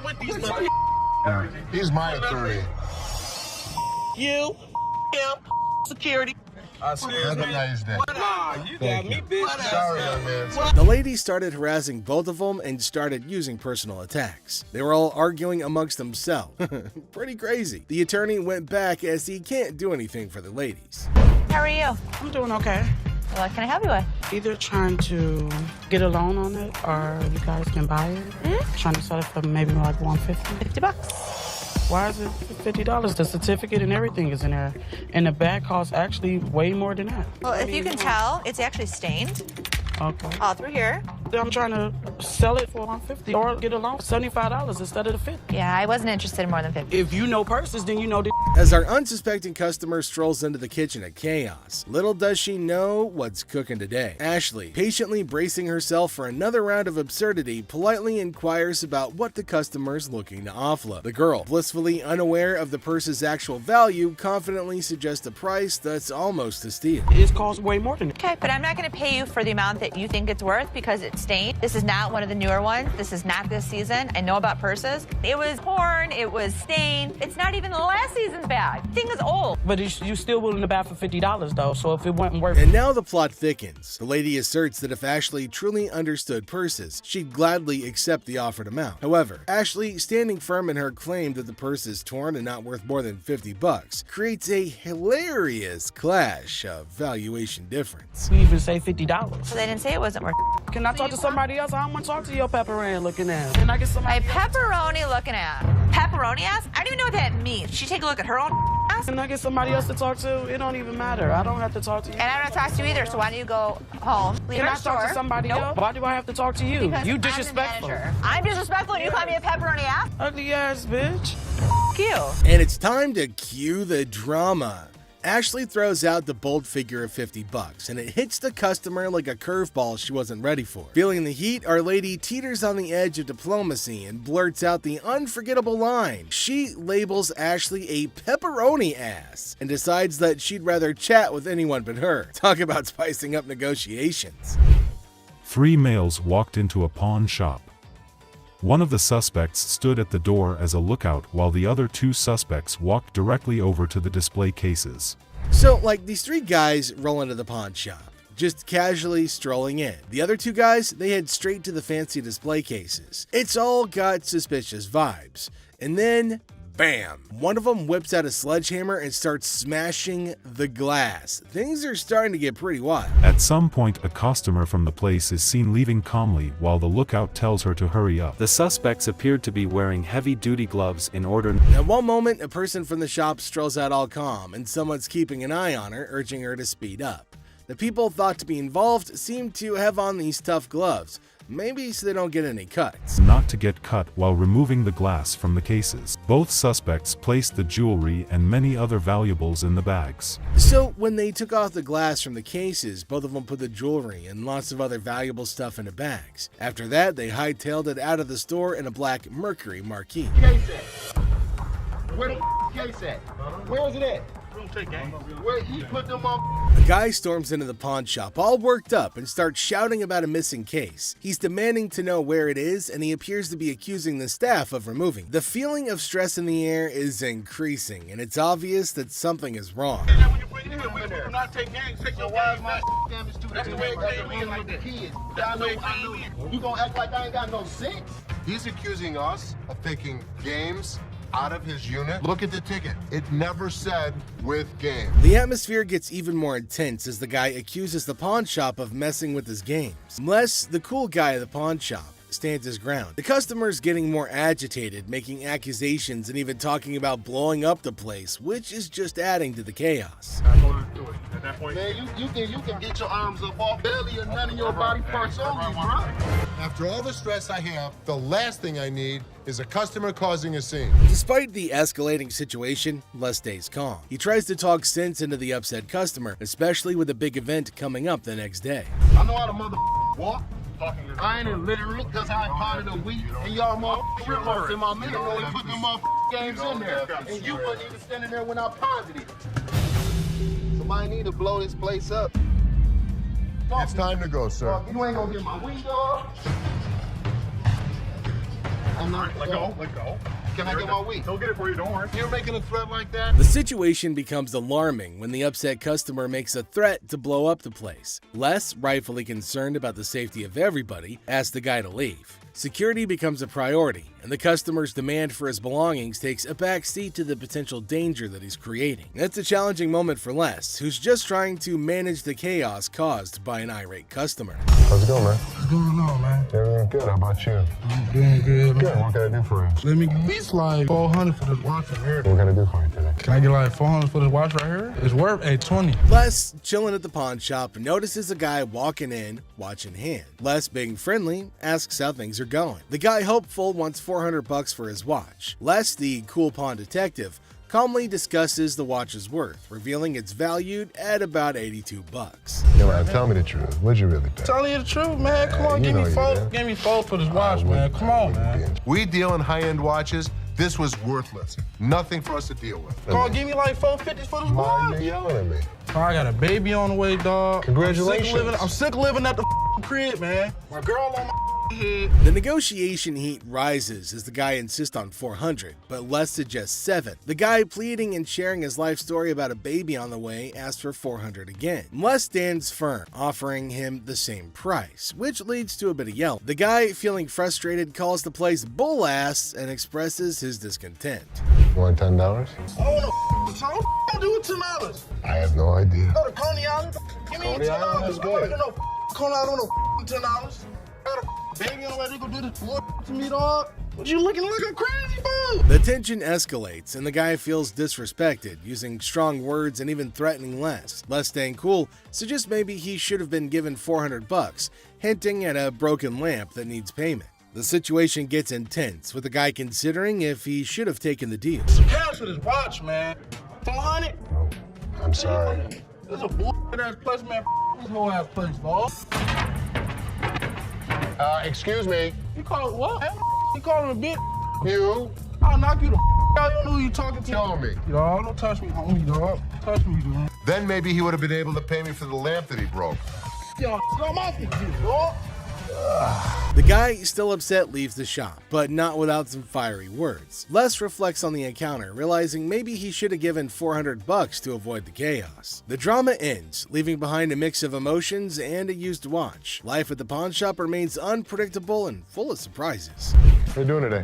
Hey, pretty good. How are you? Real good, thanks. I'm Les. I'm Randall. How are you? Randall, oh, you got a hell of a grip. Wow. What the hell is it? Call it a ring. Okay. I didn't think it was a bus. How'd you get it? I just got it. This guy smelled like a brewery. Okay. How much did you want? I'd like $500 for it. Why? Why? Because I need it. Yeah, I got get you. 2 DUIs. A person walks into the pawn shop, catching Les's attention. Things start getting interesting right away. The person wants $500 for a ring and shows it to Les. Les, being curious, asks where the ring came from and why they want to sell it. The person gets really mad when Les asks questions. The intensity in the air rises as the person angrily explains why they're selling the ring. Les stays calm, making it a surprising and dramatic moment in the pawn shop.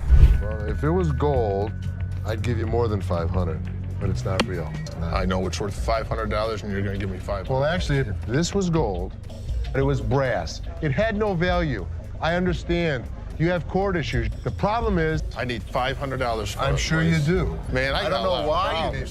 As the conversation continues, Les drops a bombshell. He tells the person that if the ring were real gold, he'd offer a whopping $2,500. Feeling a glimmer of hope, the customer suggests, just give me the $2,500 then. Expectantly awaiting a positive response, Les, with a touch of humor, reveals the harsh reality. He explains that the ring is fake, not even worth $500, and he won't pay that much for a counterfeit ring. You gotta give me something for it. I can't give it to you. I'm sorry. Give it to me anyway. Hey, you can give me something for it. No, you give me something just don't for beat it. on the glass. This guy was drunk. You give me that ring back. Give me that. It's the. I ain't going nowhere. Man, get away from me. Yeah, I go. You man? In the midst of the ring discussion, a security guard quietly enters, taking a position behind the customer. The customer, desperate, pleads with Les to give him something for the ring, but Les, staying true to his detective skills, rejects the plea emphasizing the ring's fake nature. Les, sensing trouble, comments that the customer seems drunk, adding another unexpected twist to the escalating situation. As the rejection sinks in, the customer, unable to contain his frustration, sits on the floor, declaring that he won't leave. The tension peaks as he becomes increasingly aggressive. The guard steps into action, forcefully dragging the defiant customer out of the store. But despite being escorted out, the customer continues to yell and make a scene. Oh boy. I see you sweating. Yeah. Must be hot outside. No, I was doing karate outside. You're doing karate? And judo. I'm Bruce Lee's sister. Really? Yeah. As the door jingles, a woman strolls into the pawn shop rocking winter clothes in the summer heat. Now she's chatting with Les, teasing him about the sweltering weather. She even claims to be a martial arts pro, throwing around Bruce Lee's name. The banter kicks off with a request for a karate move demonstration. She said she was Bruce Lee's sister. So what you got? The atmosphere takes an unexpected turn when the woman unveils a unique item, a mysterious fox mink. Les, unfamiliar with such creatures, engages in a lighthearted conversation to understand more about this fox mink. The woman, with a hint of mystery, reveals her intention to sell it. A mink fox? I don't know. I'm not into animals. Fox. I've heard of fox. I've heard of mink. So fox mink. Did you want to As the conversation unfolds, Les dives into the details of the fox mink, trying to grasp its worth. The woman shares anecdotes about the origins of the item, painting a vivid picture of its history. Les, playing the role of the detective, subtly negotiates and gathers information to figure out the best deal. Sell it. How much did you want for it? $50,000. The encounter concluded with the woman deciding to part ways with her fox mink. Les, using his seasoned charm, finalizes the deal. The quirky tale of the winter-dressed woman and her unique pawned item adds an unexpected twist to the usual pawn shop routine, leaving both parties with a memorable experience. Woman comes in to sell me a high-end bottle of liquor. Ma'am, I'm Is that what you're saying? You have no respect. When you want to take a person when they die, fit the liquor inside the bottle. and anytime you're going to belittle a person. Ma'am, I didn't belittle you. As the door chimes, the woman confidently walks in, clutching an empty liquor bottle. She aims for a bold move, attempting to pawn the bottle for a cool $100. Les, with his discerning eye, swiftly rejects the proposal, explaining that a filled bottle would fetch a better price. The woman, not thrilled with the response, raises her voice, demanding respect and expressing her discontent. I'll give you $100. It's not worth more than $100. Especially when you say I wouldn't give you $100. Don't you ever walk up to my Baby, dad. Hey, baby, don't point your finger. Life after this, Ma'am. don't you dare ever Ma'am, come in you here are again. in my face. I don't care, you're in my dad's store, and don't you ever think about coming in here again. Turn your ass around, badass out the door now. Where Ashley steps up like a superhero. Now she doesn't just cool things down, she straight up shuts the woman down. With confidence, Ashley tells her to leave and never come back. Suddenly, the chaos turns into quiet thanks to Ashley's quick and firm action. Son of a bitch. Where the hell is he? Rich! He's on the floor.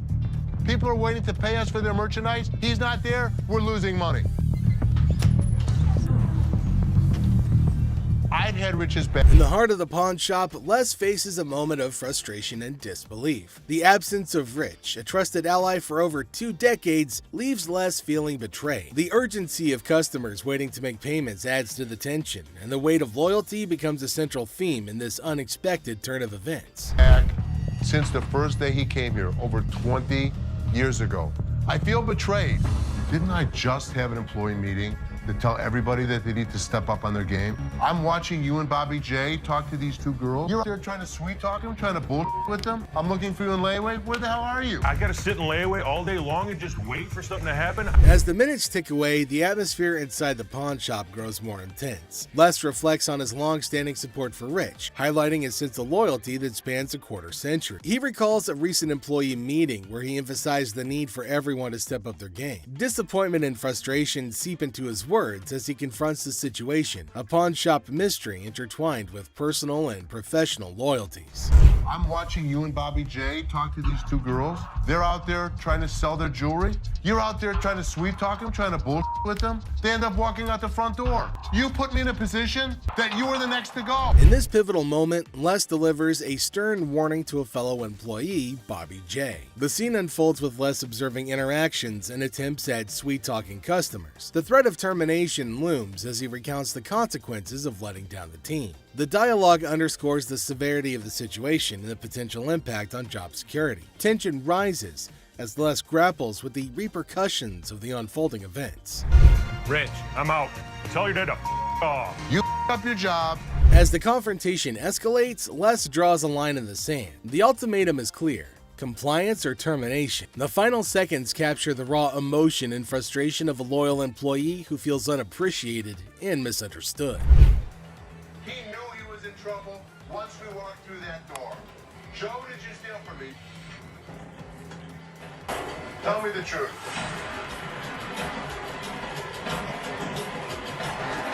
Inside the pawn shop, a sense of trouble looms as the head of security, Joe, faces a difficult moment. The air is heavy with anticipation as accusations are laid out. In a tense exchange, the truth emerges when Joe admits to stealing. The weight of the admission sets the stage for the unraveling of a trusted employee's actions.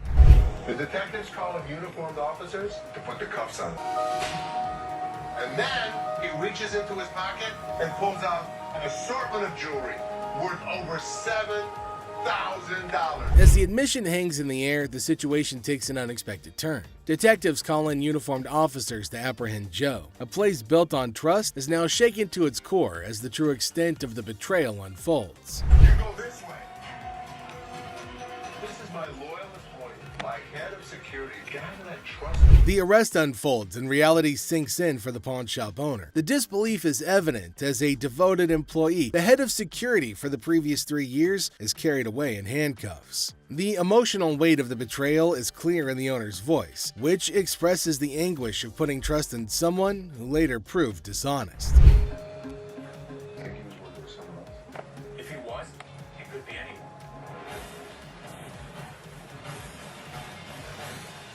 As the scene unfolds, questions linger in the air. The owner ponders the possibility of Joe working with someone else, leaving the situation shrouded in uncertainty. The aftermath of the betrayal raises concerns about potential accomplices and adds another layer to the unfolding drama. The final seconds leave the audience in suspense, contemplating the true extent of the security guard's actions. Are you her customer or mine? I'm talking to you. Come on. This lady got so irate because she wanted to be next in line. She wanted to be first. She felt that she was the most important out of every customer. You're next in line, so let me be right with you. Okay, well, come on. It doesn't matter. What the are you? You're not the police. I can talk to whoever I want to talk to. What are you going to do? You offer it now. In the opening scene, Ashley is at the counter with a lengthy line of customers. A sudden disruption occurs when a black woman attempts to cut in front of everybody else. Ashley confronts her, asking, "What are you doing?" The woman becomes upset, but Ashley firmly asserts, "You can't do that stuff here." Goodbye. Come back here. Let's talk right now. Take the receipt. What would you like to do with it, ma'am? I want to pay. Well, you have to go to those windows. No. I come to this line any other time. Not at this window. Okay, well, I'm not going to stand in the line. In the wrong line. Get in the other line. And I'm not going to get in another line. I'm going to walk straight up to the damn window. We won't take you. The woman continued standing in line at the counter. Les approached her, inquiring about the situation. She explained that she wanted to pay, but refused to move to the next window. Les informed her that in the pawn shop, crossing others in line isn't allowed, emphasizing the importance of waiting your turn. Care of you. Well, y'all just only see this lady here? All the other customers. Okay, and I always come to this line. I'm sorry. You have to stand in the other line. Okay, well, I'll be back before y'all close. You can do whatever you want in this line. She can't. Can't wait your turn. We'll be back later. Following the interaction, the woman eventually complied and moved to another window. Les, taking action, instructed the workers at that window not to accept their payment. He firmly directed the woman to wait in line like the other customers, reinforcing the shop's policy on fair and orderly transactions. Thank you, sir. Thank you. Thank you. Thank you. Yeah, jackass. Take your bitch. Take yeah, that's you. And get it. You make me.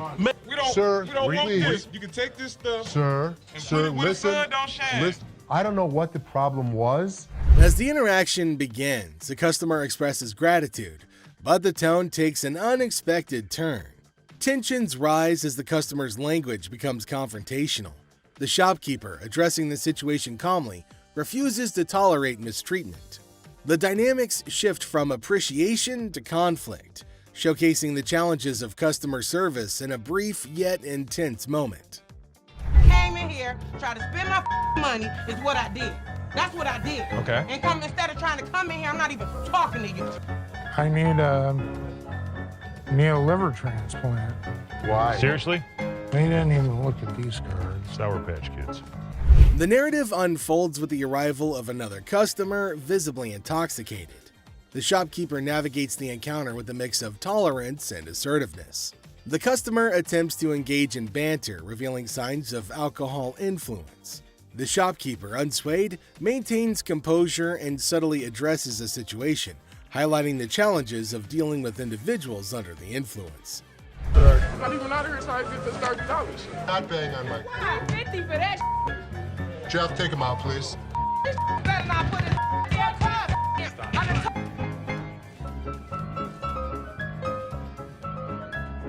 How would you? Man, what the? I can't get one. In this segment, a discussion ensues about cards and a potential liver transplant. The shopkeeper encounters a situation where the customer's intentions are unclear. Misunderstandings arise, and the shopkeeper skillfully navigates the conversation. The dialogue touches on humorous elements while portraying the complexity of communication in a retail setting. What, is it, ma'am? Is it? I don't know. You tell me. Man, come on, you the dude with the ponytail? The wife's racking my nuts on the telephone constantly. Tie 2 earrings in your ears. Does it matter? Just take it off, put it with mine a little bit, let it get a little bit more weight to it, and go ahead and give me my money. Does that make sense? Right this way. You can't come back. Damn this! Go out my way now, one of y'all touch me. I'll break this. I'm more than happy to go to the ends of the earth for you. When you come in like an ass, you be walked out like an ass. The scene takes a surprising turn as the atmosphere shifts. The shopkeeper reassures the customers that, despite challenges, the store is dedicated to going the extra mile for them. The encounter, starting with tension, concludes with an assurance of excellent service. This final part encapsulates the roller coaster of emotions within a brief time frame, showcasing the highs and lows of customer interactions. You need some help today? Man, how you doing, brother? What's the deal on this TV here? This TV right here is $400. $400? Yeah. I was in here 2 weeks ago, sold you this mother for $90. Now you're gonna ask me $400 for it, man? In the electronics section of the store, a customer named Robert engages in a conversation about a TV with the store employee. The casual tone sets the stage for what seems like a routine interaction. The customer questions the TV's price, sparking a humorous recount of a previous encounter where he claims to have purchased the same TV for a lower price. Are you kidding me? So you're making a $310 profit off me? Bull, man. Can I help you? Who are you, man? I come in here 2 weeks ago, just like I told this. Gentlemen. Do something with your hair, man. And then y'all gonna sell it for $400? You gonna make that much profit off me? As the dialogue unfolds, the customer expresses dissatisfaction with the marked up price, claiming the store will profit significantly from his purchase. A manager steps in, attempting to resolve the situation. Tensions rise as the customer questions the legitimacy of the price hike and demands a resolution, emphasizing the financial disparity between his purchase and the intended selling price. Brother, Where's your receipt? can you not understand English, my brother? No, I can't, my brother. I don't believe they wants a TV for nothing. I'll just take the TV, man. Right out this door right Sure you here, will. and I'll be gone. I would like to see a trust out here so fast. Trust out by who? Who are you? Les asserts his role, introducing himself and trying to understand the customer's concerns. The customer, however, remains skeptical, challenging the legitimacy of the store's actions. The language barrier becomes a point of contention as the customer questions whether the manager understands English. The atmosphere becomes charged with frustration and confusion. 2 Green Mile. You're talking luck, and they're not going to be happy. Here, I ain't going out the door, man. Y'all ain't gonna put me on no door, man. I ain't going no. The customer threatens to take the TV and leave without making a purchase. The manager issues a stern warning, asserting that any attempt to take the TV without completing the transaction will result in immediate removal from the store. The confrontation takes an assertive turn, with both parties standing their ground. Once I get this TV. Man, get above me. Man, get off me. My damn shoe, player. You got my shoe. You got my money. It's joint. This guy was acting like a total baby. He wanted attention and he got it. Despite the warnings, the customer decides to leave the store, expressing discontent with the entire experience. He accuses the store of mistreatment and vows never to return. The situation concludes with dramatic flair as the customer exits, leaving behind a sense of dissatisfaction and a promise never to return. How are you? I'm good. How are you? Well, actually, I'm not doing so good. No? My grandma just passed. I'm sorry. I was hoping to. Okay, so whose ring is this? My grandma's. Oh. So you want to just pawn it, right? Because you want to be able to get it back? Yeah. Okay. Do you have anything else? It's not real. What you mean it's not real? It's not real gold. A guy comes in feeling sad and asks Ashley to pawn his grandma's ring, explaining that she passed away and it's all he has. When Ashley checks the ring, she gently says it's not real. Concerned, she asks if he's got anything else, wanting to help him in a simple way. You saying basically y'all sat up there and waste my time talking to you? You don't waste your time. If you have a TV, you can pawn your TV. What the I look like pawning my TV? Do you have a TV? I need to speak with somebody else because you irritate me flat out. It's acting really erratic and it's making me really nervous. Lower your voice. Don't Lower your tell voice. me Lower what your to do. voice. Don't Lower put your voice. finger in Lower my your face. voice. Lower Don't your put voice. your finger. Ashley breaks the news that the ring isn't real. The person gets upset, saying it's not fake. Ashley suggests pawning a TV instead, but he questions why he should. Despite Ashley's efforts, the man gets angrier, repeatedly telling her to lower her voice. Ashley asks him not to point fingers at her face, but he ignores her. I'm trying to help you solve Like the this, issue. lower your voice. The next thing I know, this guy snapped. Lower Don't your tell voice. me Lower what your to do. voice. Don't Lower put your your voice. finger. You got me up. Let's go. Let me go. Let me go. On the ground.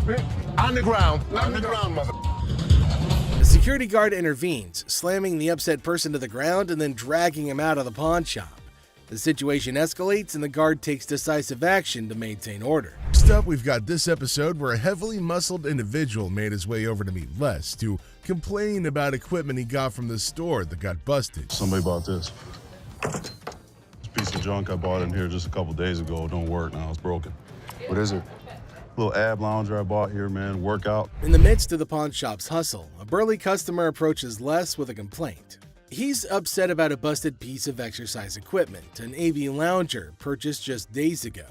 Les, sticking to the store policy, explains that they can only provide an exchange, not a cash refund. Tensions rise as the customer vehemently rejects the idea of an exchange, demanding his money back. They can only hand over another item in place of the faulty one. If you had the receipt, I could give you an exchange. I could give you something. I don't want an exchange because it's probably going to be some again. How about you just get my money? As the disagreement escalates, the customer insists on a cash refund, dismissing the option of another item. Les faces a dilemma, stuck between policy and customer satisfaction. The clash intensifies as the customer becomes forceful in his demand for a monetary refund, setting the stage for a heated confrontation. Les could match him word for word without fear. Better be some money. Or what? Or what? There's going to be a problem. How about What that? kind of... Les, accompanied by his trusty companion Byron the Snuggle Bear, stands his ground. The customer challenges Les with threats of problems if he doesn't comply. Unfazed, Les maintains his position, asserting that the store's policy is non-negotiable. The heir becomes charged with confrontation as both parties refuse to back down. I don't need food. As things got super heated between Les and the customer, Byron tried to step in to calm the man down. As the situation reaches a boiling point, Les and the customer engage in a verbal showdown. The customer grows increasingly forceful and Les warns against physical contact. Byron attempts to mediate and calm the customer, but his intervention takes an unexpected turn, adding a new layer of tension to the already heated exchange. Come on. Really? The confrontation takes a risky turn when the customer, ignoring Les's warnings, attempts physical contact. Byron, in a misguided attempt to intervene, escalates the situation further. Les stands firm, refusing to be intimidated while tensions continue to rise. Les questions a man's marriage. Les uses a customer's words against her. There's trouble in the office, but Les reminds Seth that he's the boss. Les kicks off the day questioning a man's marriage, using customers' words against her. Trouble brews in the office, but Les asserts his authority as the boss, teaching a disrespectful man a memorable lesson. Les shows that he's not just a pawnbroker, baby. He's a boss in control. Here are savage Les Gold moments. It looks like Les is more interested in this man's marriage than his business. Les woke up this morning with the urge to roast someone, and of all the people he could roast, he picked this guy. Things take an unexpected turn. Now, in a surprising twist, Les dives into the man's marriage, leaving everybody shocked. Les humorously challenges the man's absurd scenario, roasting him in a way that only Les can. The man's attempt to buy an anniversary present with his wife's jewelry backfires, adding a touch of humor to the pawn shop drama. Get a watch for my wife's anniversary. Oh, it's not your anniversary too? Well, yeah, it is mine too. How many years you been together? 25 years. Oh, okay. How many good ones? So how did you get these? Well, we were going through some of her jewelry.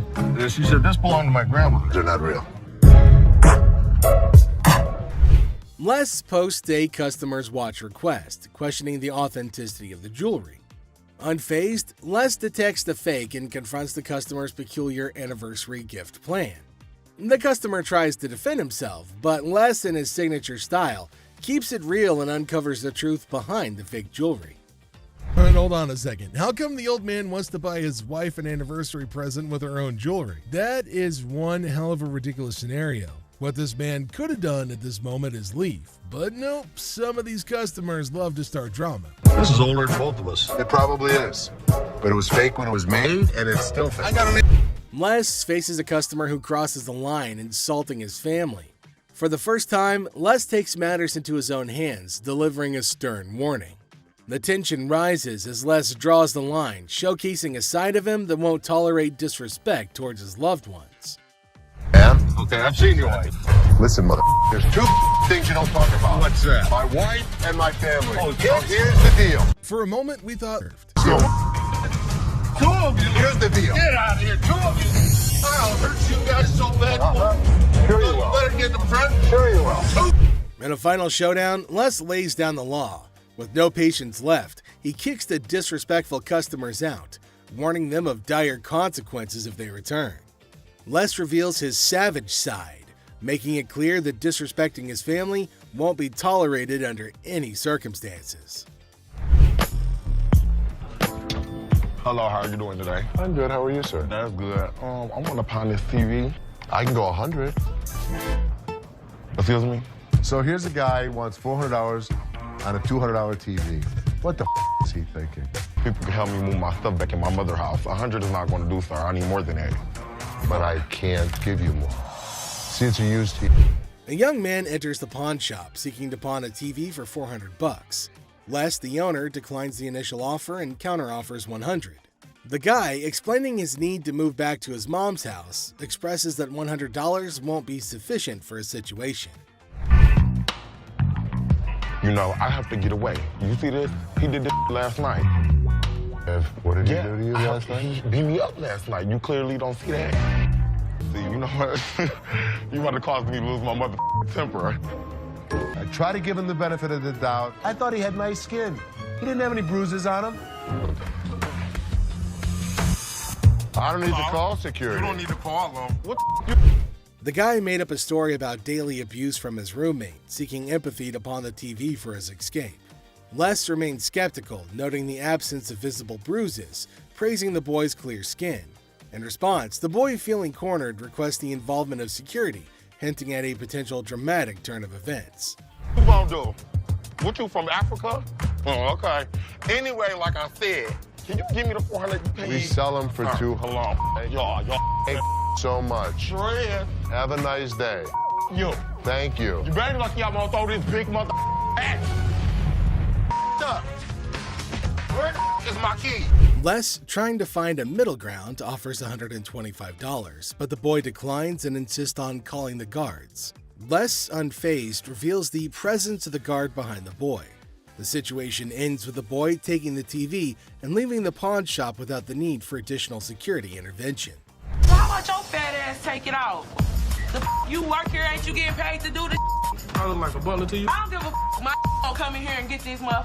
You better. His big ass gonna beat your little ass, fat bitch. Hit me with army. Motherfucker, come from behind this counter.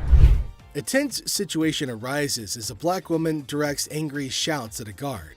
The guard, responding defensively, questions her, asking if he appears to be a butler in a moment of unexpected confrontation. You get back there. Your big ass on my way. Get this motherfucking speaker and take it outside. You want me to stop? Take the You brought it in. You're gonna take it out. So take it out. I'm not picking that up Then and you're taking it leaving it outside. Y'all can get your old ass Take out. your ass out of here. I'm What's your gonna take bitch ass speaker? out of here, y'all. You're not going to come in threatening my employees. Who gonna bring it outside? Despite Seth's efforts to intervene, the black woman continues her relentless shouting. Even another guard struggles to remove her. Suddenly, she notices Les, the owner, standing behind her. In an unexpected turn, she bursts into laughter and mockingly tells Les to leave. Yo, big ass, you can grab that bitch too, ogre. Motherfucking big ass, shrek ass, following behind me. We will give you the respect and the decency you deserve, but when you're threatening my family, we throw you out of here. Bitches, both life. Taking matters into her own hands, the woman starts leaving, dubbing the guards as Shrek on her way out. The situation takes an unexpected and humorous turn as she adds a touch of sass to her departure. Let's take a look at it. All right. I'm here with my man, and we got in a big argument, and he left me, so I need to get back home. He left you here? To Hawaii. Oh, really? Where about? Honolulu. Oh, okay. Got a ride from my cousin, so you gotta hurry up. There came a woman at Ashley's counter to sell her chain. Now Ashley's looking at her chain to see whether it's worthy enough or not. She's asking Ashley to hurry up as she has to leave earlier as her spouse has left her alone here. Really? Okay, how much did you need? I was just trying to knot this for you to be nice, but... $600. What up with that?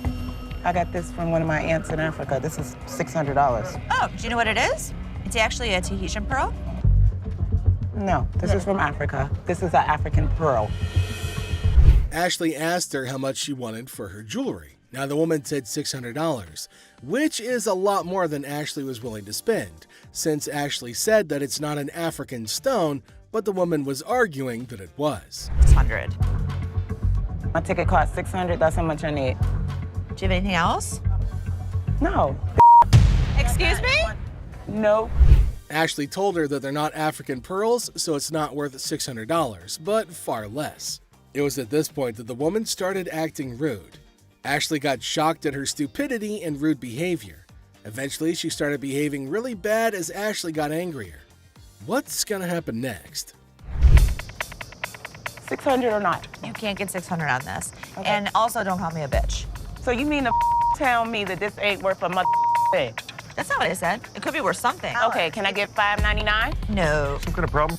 Okay. Exactly. Can I get $600 No, or you not? can't get anything. Okay, I You get can't talk to her like this. You can't $7. Oh, I can left you now. Bitch, you don't know why. She then warned Ashley to pay her the money for the necklace, but Ashley refused and told her to get out. But this lady wasn't listening. She was continuously bullying and harassing Ashley. Security arrived in the nick of time to help protect Ashley.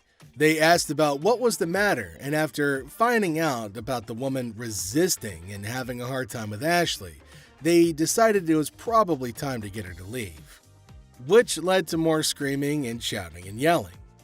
I'm not leaving no place. Yes, you are. Oh, no, I ain't. Oh, yes, What? you are. What are you gonna do? I'll kiss my...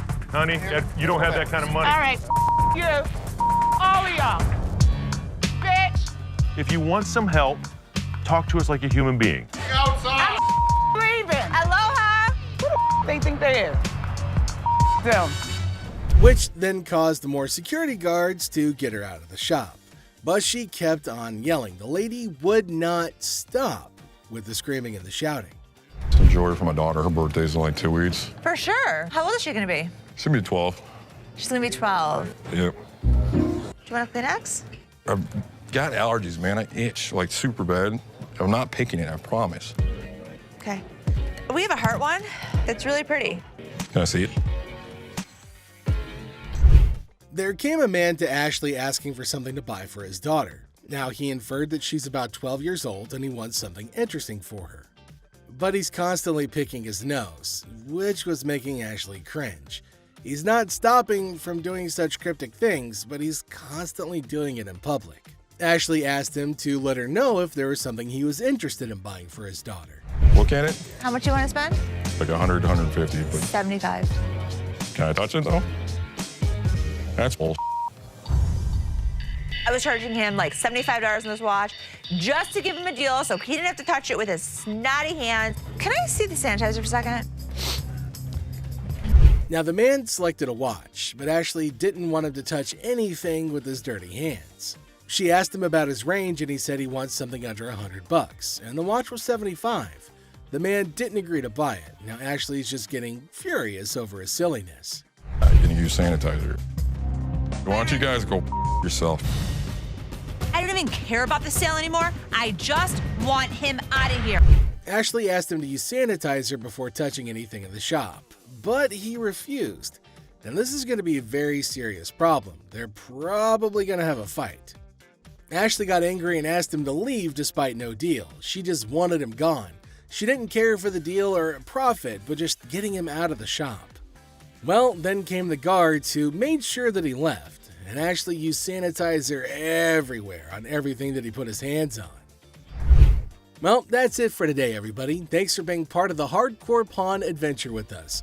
We hope you like the drama and the surprises. Stay tuned for more pawn shop stories. See you next time. Seth devises an expert method for appraising precious stones. Bob saves Les a lot of money with his knowledge of walrus reproductive parts, and Seth provides expert advice that saves a deal on an elephant part. These are the times experts saved Les gold from losing everything. Hey, Les, come here for a sec. So people are coming in, pawning their stuff that they know is fake. They're not coming back for it, and we're stuck with it. Are you kidding? Test this piece out. We test a lot of gold. We always use nitric acid. So I'm gonna do some homework. I mean, this is... No, this is sickening. We're losing a lot of money. Seth makes a shocking discovery on how the pawn shop is losing money. Les doesn't like it either. Both father and son know that if this keeps up, they could be out of business. What's the deal? You know how I hate getting beat. You don't know if the girls are marking down 10 karat or 14 karat what the true assay is? Of course not. Okay. And I'll tell you exactly the purity of gold. It'll tell you silver content and platinum content. We're getting past the old school way and we're gonna make this new school. It ain't never gonna happen. We'll see about that. Show me. I will. Okay. Seth has done his homework and concludes that the pawn shop system needs to change. But is it worth the cost? Les certainly doesn't think so. Nice to meet you. Here, come on back. Okay. I have a meeting this morning with the guy who sells the x-ray machine to test gold. Hopefully he'll let me borrow it for a week. It doesn't make sense. It's time to move on. So talk to me about the cost of the analyzer. Right now, go back to your old acid test. You got a deal. Thank you very much. You're welcome. Now just hook it up and show my girls what the hell to do. The expert recommends a machine that could change the game. Les is still not convinced, but the old man is willing to give Seth the benefit of the doubt. Hi. I'm Renee. Hi, Renee. I'm Rich. How are you? So he got this in World War II It's off of... Because these are... right in this area here. World War II Japanese sword is worth a ton of money. This sword could be worth a fortune, but Rick isn't sure. He knows he's gonna need some expert advice.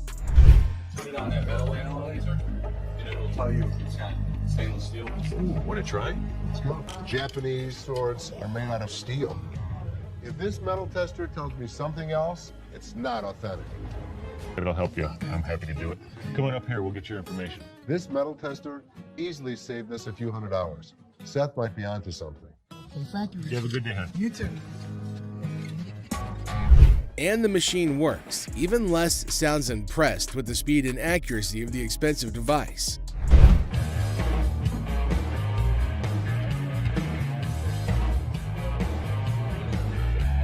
So was I right? You know, sometimes I have to admit, you made the right call. Okay. Good work. Keep it up. Les doesn't mind losing a bet to his kids, especially if it earns him more money.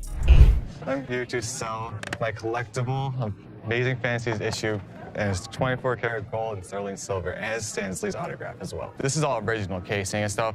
There's only been like 1 or 2 that's been sold since like 2003. So I don't want it. So it doesn't match anything I have at our apartment. Can we talk about this woman though for a minute? Why would you be in this relationship? I don't want to take this from this guy. Savage, enough. A guy brings in a really interesting piece to the store at the behest of his controlling girlfriend. Ashley only wants to focus on business, but Bobby J is quite bothered about the customer's relationship. Unfortunately, it's not 24 karat gold. Oh, it's not? It's plated, which decreases the value a lot. Let me ask you this. What else have you had to get rid of? Nothing. No, it's the only reason. The kid's miserable. He's scared to death to say anything. We should have helped him. You can't have this. You can't do that. Would you ever do that to somebody? Can you just go over there and finish what you were doing before? I can have an opinion about something. You can, and enough's enough. Thank you. The gold gun that Les bought from the expert comes in and saves the pawn shop more money. However, Bobby J's only concerned about saving the customer from his girlfriend. Mike. Scott. How you doing So today? tell us a little bit about your... 1958 Perilla Greyhound. Most scooters use stamped wheels, where these are spoked wheels, kind of blends between a motorcycle and a scooter. The rarity of the bike, there's only known to be about a dozen in the country. Of this particular brand? This model. So, realistic. Best deal. Tell me what you can do. Give me 1 minute. The customer walks in to sell a vintage motorcycle. The motorcycle is nice enough to catch Les's interest, but the price makes Les second guess. A 58 Perilla motor scooter.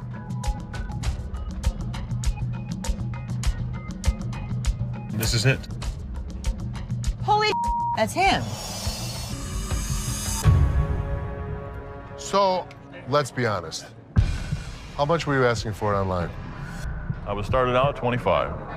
And then what were we gonna do, raise it? This guy is trying to screw me. How can you get more if you have it online for $2,500? I took it off because nobody wanted to buy it. It's there. Yeah, don't bull us. No, it's not the bull. Les and Ashley don't appreciate this customer's attempt to play a fast one on them. I was ready to make a deal. But your dishonesty just pisses me off.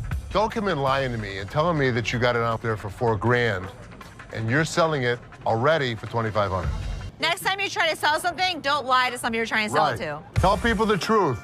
It'll get you farther. Yeah. Don't come in bull me. Do you think we've become what we are today because I'm stupid? Good work. Thanks to Les' expert, there's going to be no deal between Les and the scooter owner. I'm Crystal. Crystal, very nice to meet you. Crystal and Ashley. How you doing, Ashley? Hi, how are you? So what you got? I have these bag of stones that I found out of my grandmother's house. She just passed not too long ago. Oh, really? I'm just trying to get enough money for her funeral to do what I have to do. Let me have, you know what? My gem expert is coming in this afternoon to look at a few pieces. You know what? If you want to leave these with us, I'll have him take a look. What the hell is my dad doing? He's getting this lady's hopes up for nothing. I'm going to show it to Bob. He'll make the final call. It's a waste of time, You'll see. Les believes that the stones might be profitable. However, Ashley thinks it's a waste of time and that it gives the seller false hope. Who do you think is right? Earlier in the day, a woman brings in a bag of gems. And to us, they look just like crystals. But I have a gem expert, Bob. I'm going to have Bob check them out. So this woman with these stones is coming back. Okay. Do me a favor.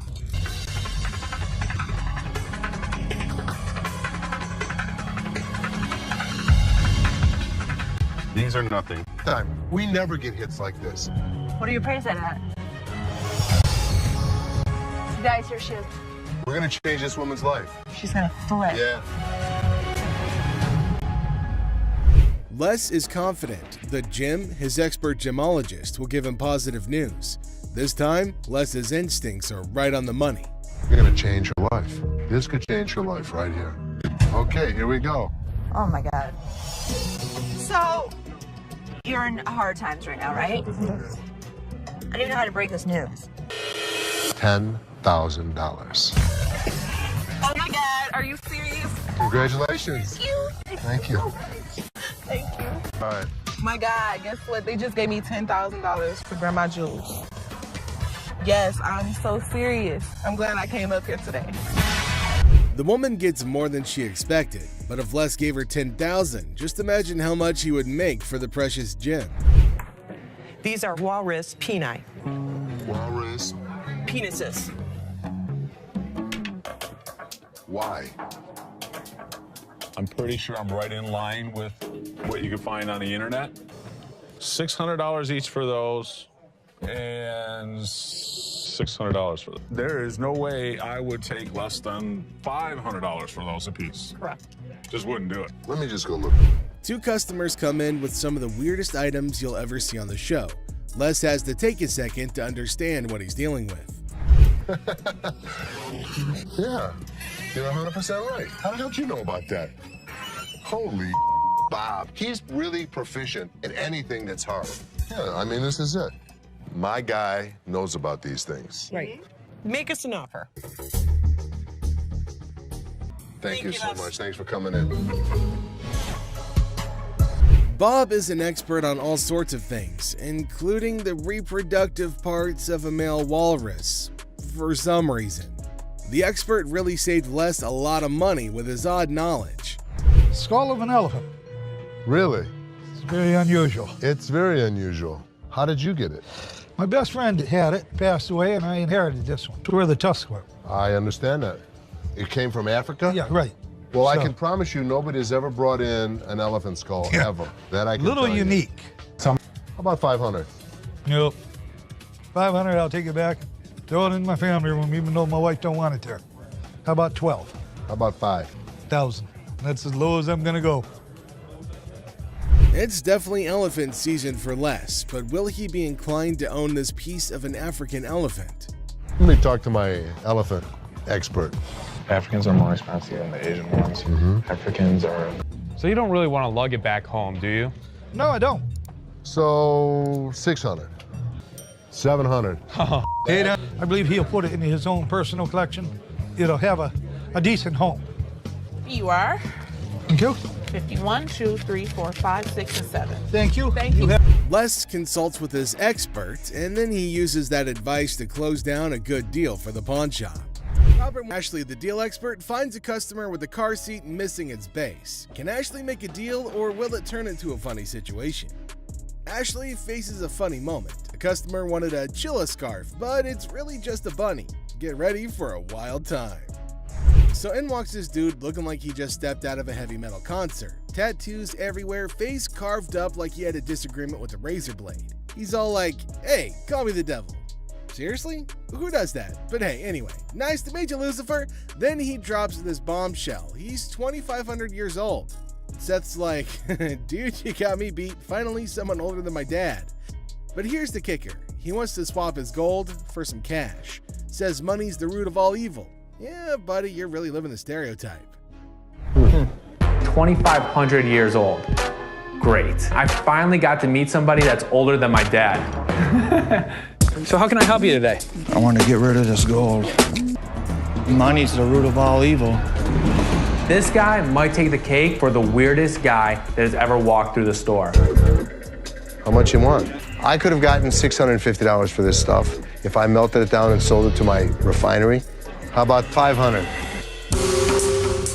Can't do it. It's $850 profit in this thing. So they're haggling. Seth offers $650, he wants $610, and they're dancing around like it's a satanic tango. But alas, the devil doesn't always get what he wants. Cue the sad violin. I guess we don't have a deal. So there Seth is, trying to make a deal with the devil, and he's all like, "I want cash for my gold," and Seth's thinking, "Sure, buddy, let me just grab my holy water." But seriously, with the negotiation, Seth offers him $650, he wants $610, and they're doing the demonic dance of the dollars. But in the end, no dice. No deal with the Prince of Darkness today, folks. Sorry, Satan. Maybe next time, bring a better pitchfork. Ashley introduces herself in a bubbly tone. Now Nana barges in, claiming that she was promised $400 for her 3-carat diamond earrings. She accuses Nicole of lying about the offer. Ashley calls. Nana's outburst intensifies and she demands respect while causing a scene. Ashley calls for her removal, leading to a heated exchange.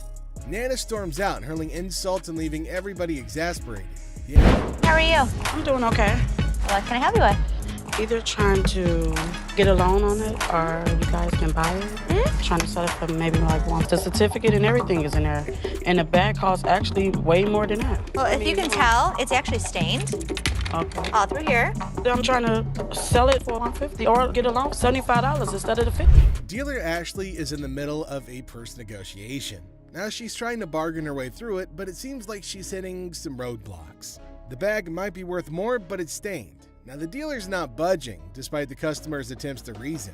It's like watching a standoff at the OK Corral, but with handbags instead of firearms. It costs way more than this. Okay, but I'm not going to pay you for the amount that you think it's worth because it's stained.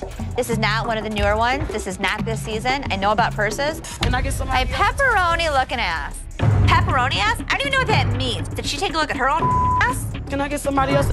Now, things are getting pretty spicy. The customer isn't backing down, throwing out some colorful language and asking to talk to somebody else, maybe hoping for a more favorable deal. Now Ashley's standing firm, not letting the pepperoni insults get to her. It's a battle of wills over a bag, and nobody's giving an inch. Can't blame a girl for trying, though. Somebody else? Why do I have to talk to you? Because You disrespectful. I'm disrespectful and you call me a pepperoni ass? Ugly ass bitch. Can I talk to the owner? I'm the owner. You're not the owner. The owner is the other man. You must have. How you get here? You your way to the top. The tension's palpable, and the customer wants to escalate things, demanding to speak to the owner. All surprise twist, Ashley is the boss lady.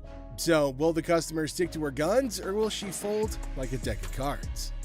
I was just here last week, and I seen this horse that y'all had, and I really want it. I didn't have the money last week. For sure. You saw it? Where is it? It's right over here. Sure. When are you due? Well, I'm due next month. Oh, is it your first? Yes, it is, my first. Congratulations. This is it right here. Ashley encounters a customer who expresses interest in a horse that she saw last week but couldn't afford. The customer, claiming to be pregnant and financially strained, negotiates a deal. Well, I was quoted $20 for it. You were quoted $20. See, all I have is $10. I'm a single mother. My husband just left me. Really? Yes. Do you work? I try to look for a job and stuff, but it's just hard right now. And this is something that I want to get for my baby. This would mean so much to me. You give me $5, and then my gift to you is the remaining $15. That'll be great. That'll be really great. The customer reveals she was quoted $20 but could only afford $10. Now she shares personal struggles as a single mom. They agree on a $5 down payment with the rest to be paid later. Okay. This means so much to me. So let's take it out to her car right now. And seriously, after you have your baby, come back here. I'll have you fill out a job application. I sure will. Okay? Okay, so this is your car? Yes. Do you want me to open it for you? I'll open it. Excuse me! You trying to scam me? Excuse me! Excuse me! Unbelievable. I even offered her a job after she had the baby. I think she just had the baby. As Ashley assists the customer to her car, the customer accuses her of scamming Ashley, bewildered by the accusation, and even offered her a job. The situation ends with some confusion and disbelief. Hi, how are you? Looking for a watch, nice watch. Know what I'm saying? Sure. Which one? That one right there. This one? Yes, ma'am. Hey. For sure. Wow, look at this watch. Like this right here. How much is this watch right here? $75 watch. Do you want to spend more Give or me less? like a watch like 500 or something. Yeah. A Bugatti. Ashley kicks off with a casual, "Hi, how are you?" diving into the deep philosophical quest for a nice no. She presents an item with the enthusiasm of a game show host, throwing in a touch of suspense. What, like this right here? Now this is, how about this right here? $75, no more. Ashley's unique charm shines through as she tries to make a deal. Yeah, let me see this one right here. This one right here. That's platinum. Yeah, I like that one. Oh, now this is real. I want to buy it. Perfect. $5.99? $5.99 plus tax. I got you. Perfect. Okay. With a bit of a theatrical touch, Ashley takes us through her thought process, pondering the value of an item priced at $599. She playfully negotiates, exclaiming, "$5.99? Yeah, I got you." But with a comedic twist, she emphasizes the urgency, claiming she's about to go deaf if the deal isn't sealed. Okay, this is $599 plus tax. Hold on, wait a minute. This is worth, look at it. 2 and add 3 more zeros with it. 2,000, baby. Come on. Okay, and it's worth $2,000. It's rare to find a $2 bill that got red in it. Now tell me they ain't worth $2,000. I'm about to go deaf. With a blend of sarcasm and determination, Ashley confronts a potential buyer, confidently declaring, "I've got a pile of money, so this. I get some change back." The escalating drama continues as she reveals the tax and challenges the customer to come out and make a deal.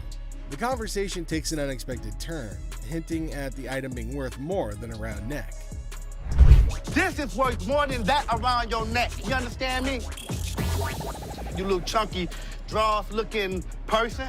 Okay. Oh, you wanna ball my $2 bill up? You know what? I'm a Big Mouth is hungry. You're hilarious. Real funny, man. Y'all be killing me.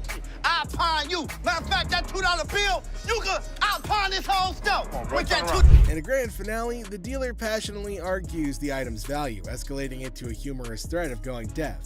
Now the playful banter reaches its peak with creative insults like junk and band dry. The situation makes us wondering if this is a sales pitch or a comedy routine. Continue not to go smoothly for Ashley as she faces the wrath of an impatient customer. Despite her attempts to redirect, the customer insists on bypassing the line. Now Ashley, cornered by absurdity, attempts to salvage the situation with humor and fails miserably. Hi. How you doing? Good, how are you? This look like chinchilla to you? How much did you spend? Do you remember that? That was a lot of cash, a lot of money. Okay. I didn't sell you this. You sold me this. Ashley faces a furious customer. The customer, seeking a chilla scarf, discovers that he's been bamboozled with the bunny instead of the luxurious chinchilla that he desired. Grip, it's not a handshake, it's a ton of cash. Right there. I wish this bunny would just... See this? Look at it. It's flying through the... As the drama unfolds, Ashley denies the accusation, stating the chilla is actually a bunny.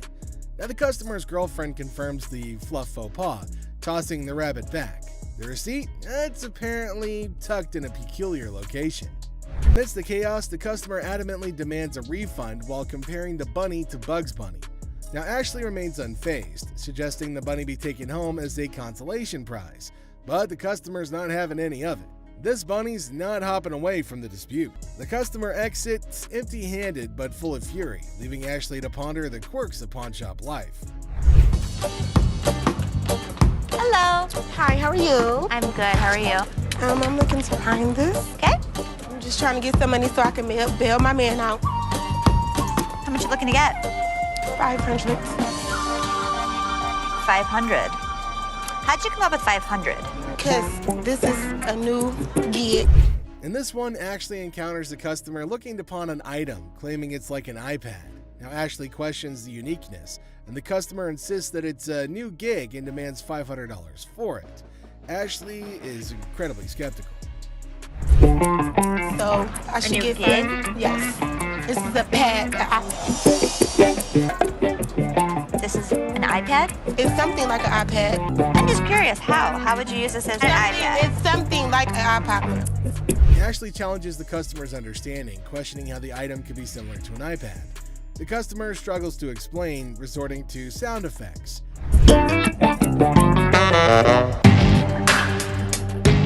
You don't know about electronics, so I need somebody else, sweetie. Second of all, you're not going to talk. Where's the manager at? Where's the mother? It's me. So if you want... Who's over you? The customer, frustrated, demands to see the manager. Ashley reveals that she is the manager, leading to a heated exchange. The customer insists on $500, using forceful language, but Ashley stands firm, refusing to tolerate demands. Me? It's somebody that's over you, and you're going to give me $500. No, not talking yes, to you me are. like that. Yes, you are. I want $500. So I'm going to ask you to leave. No, I'm not going now, motherfucker. threaten me, you're out. You're not coming back. I don't care if it takes 10 people to escort you out.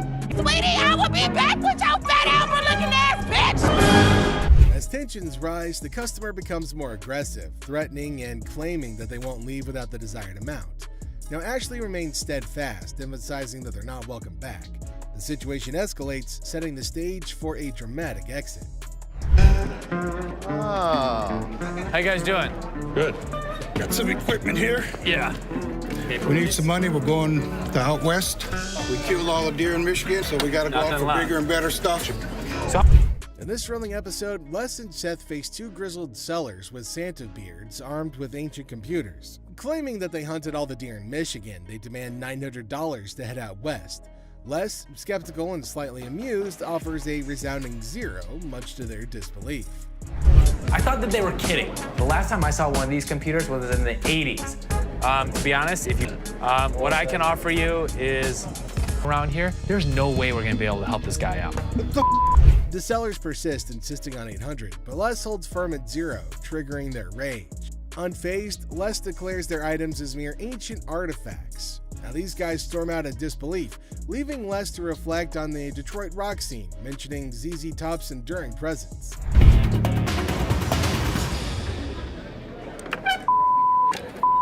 Have a good day. So much. You too. You know, I couldn't. ZZ Top is still in Detroit. And an unexpected twist, an irate man drops and breaks an item. Tempers flare and Les kicks him out, declaring, "Get your ass out of here." Now, their retort is drowned out by Les emphasizing that they're taking care of business. Detroit's toughness showcased in a humorous security job offer. Care of business, baby. I know that's So, right. if you need security job, you come and see us. People in Detroit are tough. She showed them. You people! Wrapping up the chaos, Les confidently asserts that was taking care of business, baby. Now he cheekily invites anyone needing security in Detroit to come their way. The scene ends with Les asserting Detroit's toughness, leaving us all entertained and maybe questioning our own security needs. The seller aims high at $150, but Les offers a mere $10. The seller demands to see the manager, mistaking another employee for one. He refuses Les's crackhead price offer, leading to escalating tension. I can go $10. $10. $10, yeah. The seller refuses to budge until he gets his $150. Threats fly and Les makes Seth, the dealer, greets a man approaching with an earring emergency because his little red Corvette broke down. Classic. Seth, in awe, asks who he is, but the man's response? A mystery.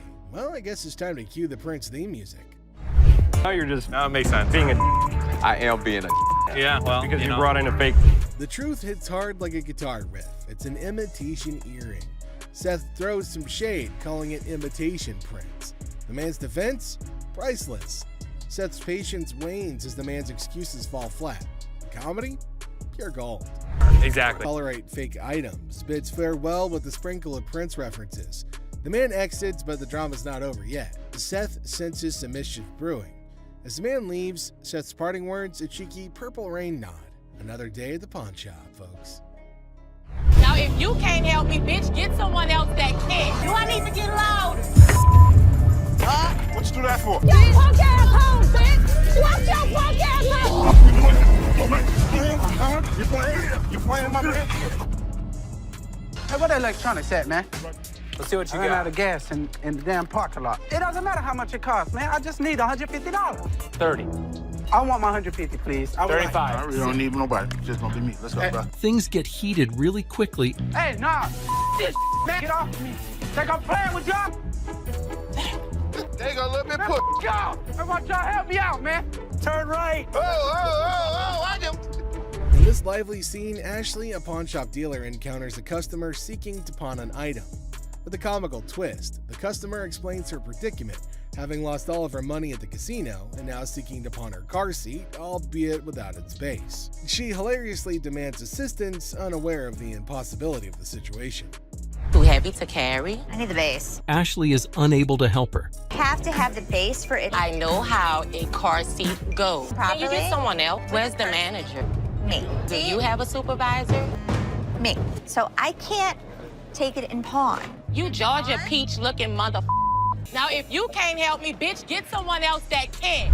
This customer constantly, persistently pleads for help, emphasizing her dilemma. Now, despite her persistence, Ashley can't comply due to the missing base. The customer's escalating frustration leads to demands for a manager or supervisor, but to no avail. Tensions begin to rise as the customer insults Ashley, resulting in security intervention. To have the base for it. I know how a car seat goes. Can you Properly? get someone else? Where's the manager? Me. Do you have a supervisor? Me. So I can't take it in pawn. You Georgia peach looking mother. Now, if you can't help me, bitch, get someone else that can. Need you to take my car seat. Give me my mother car seat. I'm not going nowhere. Let me go!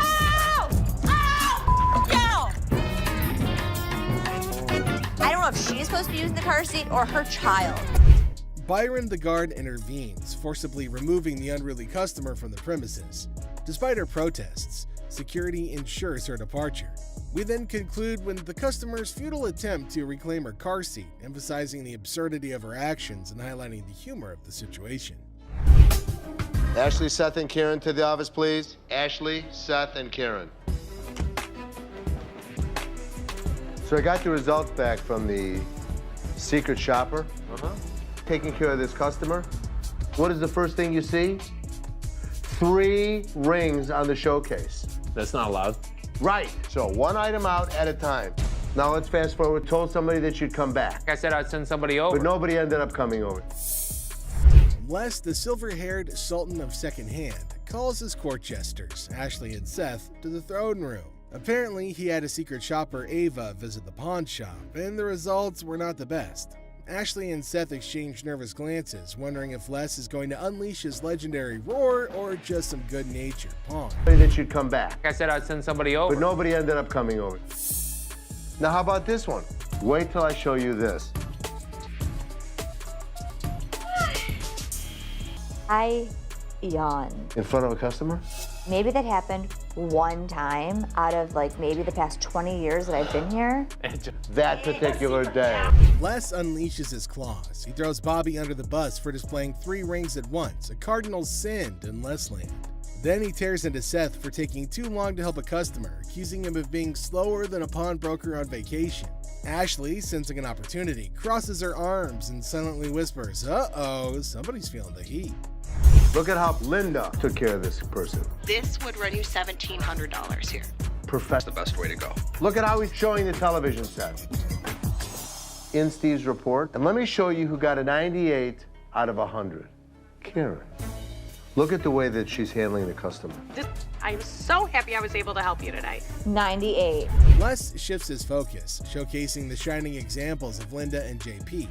Linda, the Diamond 9 diva, expertly appraises a watch, while JP, the tech titan, demonstrates a TV with the enthusiasm of a kid on Christmas morning.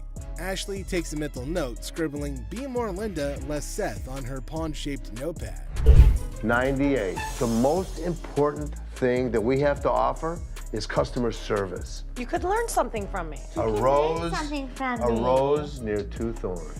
Les, I'm just doing my job. I'm very proud of you. Les reveals the ultimate scorecard.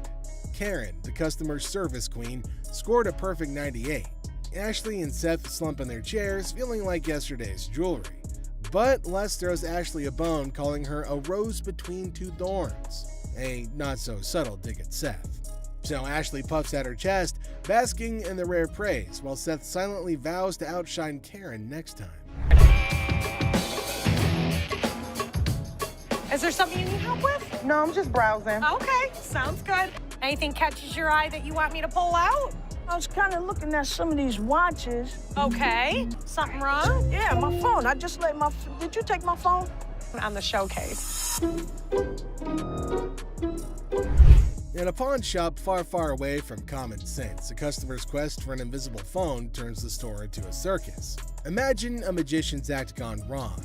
Now add grumpy customers and confused employees. It's a comedy of errors where the only thing missing is the phone that everybody's looking for. Look, I ain't crazy. Damn it, I just laid my phone there. Yo, you better get off because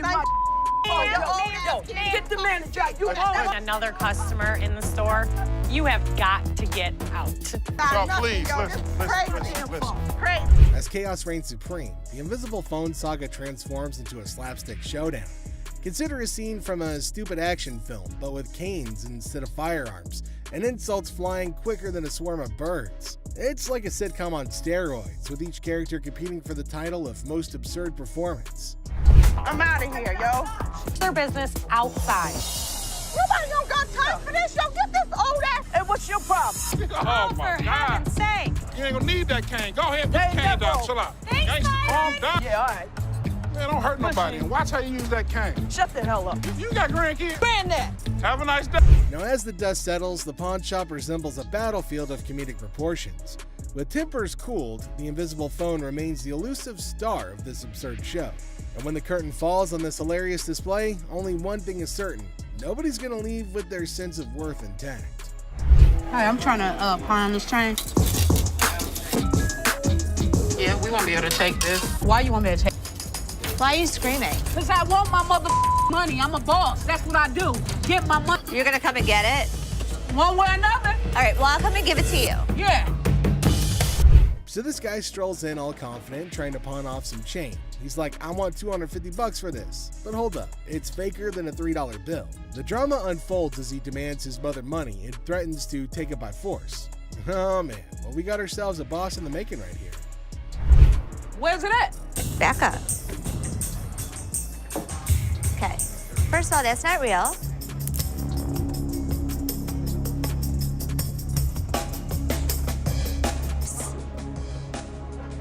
What? Do you want me to let you pawn your watch for $250? Here comes round two. The guy's still clinging onto that delusion, insisting that it's real bling. However, they're not having any of it, threatening to remove him if he doesn't turn down the volume. But at least he's willing to compromise. Now, will he finally accept reality, or is he going to keep shouting his way to nowhere? I'll take the $250. Wow. Changing a tone now. Yeah. Want to follow me this way? Thanks for helping me. Well, take a look at that. The guy finally got a soft spot and finally ready to see reason. $250? Yeah, sure. Talk about a change of tune. And with that, he's off to his next journey. Hey, how you doing? Hi, how are you? I'm all right. My girlfriend, she came up here and she got rid of my Xbox 360 and I came up here to get it back. She got rid of your Xbox? Yeah, we got into an argument and I woke up and it wasn't there. So I called her and I asked her where was it at and she told me it was up here. So I just came up here to get it back. Okay, it's not just gonna give you your 360. You just need to give me my stuff. No, I don't need to do anything. I don't have no ticket. Okay, you done? Y'all just need to have me my because I'm gone. You gonna what? What y'all supposed to have some security guards or something? Y'all looking at me and He can look at whoever he wants. He's our guard here. So. Like I was saying, can I just have No. Can I just have So here's this guy, right? He waltzes into the shop like he's lost his favorite pair of socks in the laundry. Turns out his girl threw out his Xbox 360. And he's all like, I need it back. And Ashley's there, cool as a cucumber, asking for a ticket. Ticket to what? The Xbox amusement park? Classic mix-up. Another one? Well, let me just look for one that I want to grab. Okay, you go that way. I'll show you some. Wait right Hey, what up here, 360s there, bro? and I'll sell you one for $200. No, I can grab one for free. Excuse me? Now the guy's on a mission, but Ashley's playing hardball. No ticket, no Xbox, she says. But our hero ain't having it. He's all like, just give me my stuff. Like, bro, do you even have a receipt? And then he tries some Jedi mind trick about grabbing one for free. Nice try, buddy, but this ain't a buy one, get one free sale. Oh, I got the feeling that, yeah, he really into video games because he tried to warp out of here to like another world. You know what I'm saying? Get out of here. Get the out. Now. All right, Don't ever step back. You gonna make me move? It pissed me off. I've never seen somebody run around my store like that. I've never seen somebody jump in a barrel. I've seen some crazy but never that. Then it gets wild because the guy hops into a barrel and attempts to warp out of there. Now Ashley's telling security to get him out of there, and it's an entire circus. The guy finally bolts, and Ashley's left scratching her head wondering what the heck just happened. Never a dull moment in the pawn shop. Hi, how are you? Got a little bit of a problem. Can't imagine why. My kids were playing around last night, broke my teeth. Now I have no teeth. They broke all your teeth? I had dentures. So they How'd were they playing. bring them? They flushed them down the toilet. And you want how much? About $300. $300. So I'm not gonna be able to give you $300. Two? No. See, the issue is it has to be a certain amount of weight. A woman with a smile like a jack-o'-lantern entered, claiming that her mischievous children flushed her dentures down the porcelain plunge. Now she offers a promise ring as collateral, hoping for $300 to buy replacements. Ashley politely informs her that it's more like a $10 promise, triggering a meltdown worthy of a Shakespearean tragedy. For me to pay you for the silver. Right, I understand it ain't worth all that, so what can you give me? $10 to buy it. No, I need more than $10. See, I have no teeth. Right, I go to work tomorrow. I'm not paying you for your teeth. Okay, well, what the can you do then? The woman launches into a guilt trip that would make even Mother Teresa flinch. Now, Ashley stands firm, offering a measly $10 just to get rid of the verbal hurricane. But oh no, our toothless typhoon isn't satisfied. She throws insults like confetti, calling Ashley names that would make a sailor blush. Takes one to know one, doesn't it? Talk a lot of smart, bitch. I do, and so do you. Keep walking. Now what? I'm here. Now what? I'm here. Keep walking. Bitch, my car's this way. Lucky Ashley didn't knock the teeth out your mouth. Ashley, pushed to her limit, unleashes her inner dragon. The woman, finally defeated, slinks away muttering threats. Ashley, victorious but slightly singed, sighs. One down, a million more to go. Hello.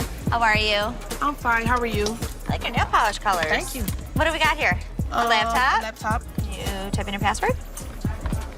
What brings you in today? I just want to pawn it in so I can give my sister some money. All right, I can do 150, and that's what I can do. Okay, can you do 165 or not? I can do 150. Okay, I know what, I ain't got time. Ashley greets the woman with nail polish flair. But oh boy, we got an issue. This is a laptop fiasco. Now she's trying to get cash for her sister's birthday bash, but the password's playing hide and seek. Now she's clueless, and Ashley's like, try again. But it's like asking a goldfish to play chess. Negotiations start to begin. Or do they? I ain't got time for this. I'm here to help you. Okay, well, you have a really, really bad attitude. It's like you don't like your job. If you don't like your job, you shouldn't work here, sweetheart. I'm sorry, you really shouldn't. I haven't even talked. I said I could go 150. The way you treat your customers is so disrespectful. I actually asked. It's so disrespectful. Well, I'm sorry. I told you, I can't take 150. You know what's disrespectful? Learn how to talk. Learn how to talk. Learn how to talk. Have a good day. You were too silly. So are you. Don't touch my stuff. You were so silly. If you want me to... It's a bargain battle royale. Now the woman wants $165, but Ashley's all like, I'll give you 150, and it's a standoff. Then, boom, attitude explosion. The woman's throwing verbal haymakers like it's a boxing match. Ashley's like, hold up, honey, don't sass the cashier. But the woman's not backing down, even if it means storming out in a huff. Want me to help you? Your worst mistake is to tell me off. I could take my business somewhere else. Are you a lady or are you a baby? Excuse me, sweetheart. About it. I'm running the next store. You think you're really gonna be able to handle that? I did this one. I did all the heavy lifting with him. Give him. You coming to the door like you gonna do something? But, ma'am, you need to go. You don't know me, bitch. You looking at me like you wanna do something? Do something. We give folks of all kind, happy, sad. Bye. Bye. What more can we do, you know? Walk away with a smile. Talk about a grand finale, folks. The woman's on her way out, but not without some parting shots. Now she's throwing shade like it's confetti, calling everyone out like it's a reality TV showdown. But in the end, it's all smiles for Ashley and her crew as they bid adieu to the drama and welcome the next wacky adventure in the pawn shop saga. In the end, Robert storms out, swearing never to return like some kind of reality TV diva. Classic entertainment, folks. You couldn't make any of this up if you tried. You looking at mother? Get the off me, man. Hey, what the you look? I need my $20. $100. No, mama, calm down. You won't believe how much this customer did when he couldn't take in the truth. Get the out of here, man. Get the out of here. Why are you standing behind me? It's a bright and sunny day at the pawn shop. But hold on to your hats, because we're in for a wild ride. This cool and laid-back Albanian dude strolls in with a bunch of ancient comic books. When I say cool, I mean it. Like, look at this. Les. Ganti, how you doing? What's your name? Ganti. Ganti? Yeah. Where are you from? He's got dollar signs in his eyes, thinking they're worth a fortune. But is he in for a surprise or what? Les and Ashley, the shop owners, give them their usual warm welcome. The customer proudly showcases his prize comics, claiming they're from the groovy 70s and in mint condition. He's even bold enough to demand a whopping $2,000 for the lot. What? They are shocked. How much did you want for him? I was looking around 2,000, man. $2,000? But our savvy Ashley ain't falling for it. She spots the bent corners and unimpressive preservation, grilling the customer about their sorry state. Poor fella, he's speechless. Didn't see that coming, did he? Do you see the edges? That's just one of them. Come on. No, actually, that's all. Ashley cuts straight to the chase and offers a jaw-dropping $5 for the entire stack. Yep, you heard it right. A gigantic drop from his lofty $2,000 expectation. Naturally, our customer isn't happy with the lowball and tries to haggle. But kudos to Ashley and Les. They hold their ground, eventually nudging the price up to a massive $6. Come on, you guys, just work with me a little bit. Give me something, you know what I mean? 6? And that's when things go from zero to chaos. Our previously calm customer suddenly loses it, accusing the shop of playing mind games. Leslie tries to calm him down, reassuring him they're not joking around. But no, he won't take their word for it. He insists on verifying the authenticity of the comics, and Ashley's response takes him to new levels of shock. From the 1970s. So am I. I don't go where you. Oh boy, buckle up, because it's all downhill from here. The customer starts swearing up a storm, slamming the table like a man possessed. He's convinced he's being duped, and boy is he fuming. Like you're playing me right now, because I know this is worth way more than $6. The situation gets so out of hand that a burly bodyguard has to step in and escort him out. But wait, there's more. Right before leaving, he pulls a move that really ticks off another customer. Talk about adding fuel to the fire. Get the off me. Hey, what the you look? Come here. Next thing you know, we're witnessing an impromptu street brawl right inside the shop. These two customers throw punches like they're in a heavyweight championship match. And let me tell you, it's a hilarious sight to behold. Come on, fuck me. Oh, you little bitch. Eventually, the bodyguards swoop in like superheroes and drag both fighters out. Man, talk about a show. After the dust settles, our Albanian friend tries to save face with a final quip. I'm Albanian, baby!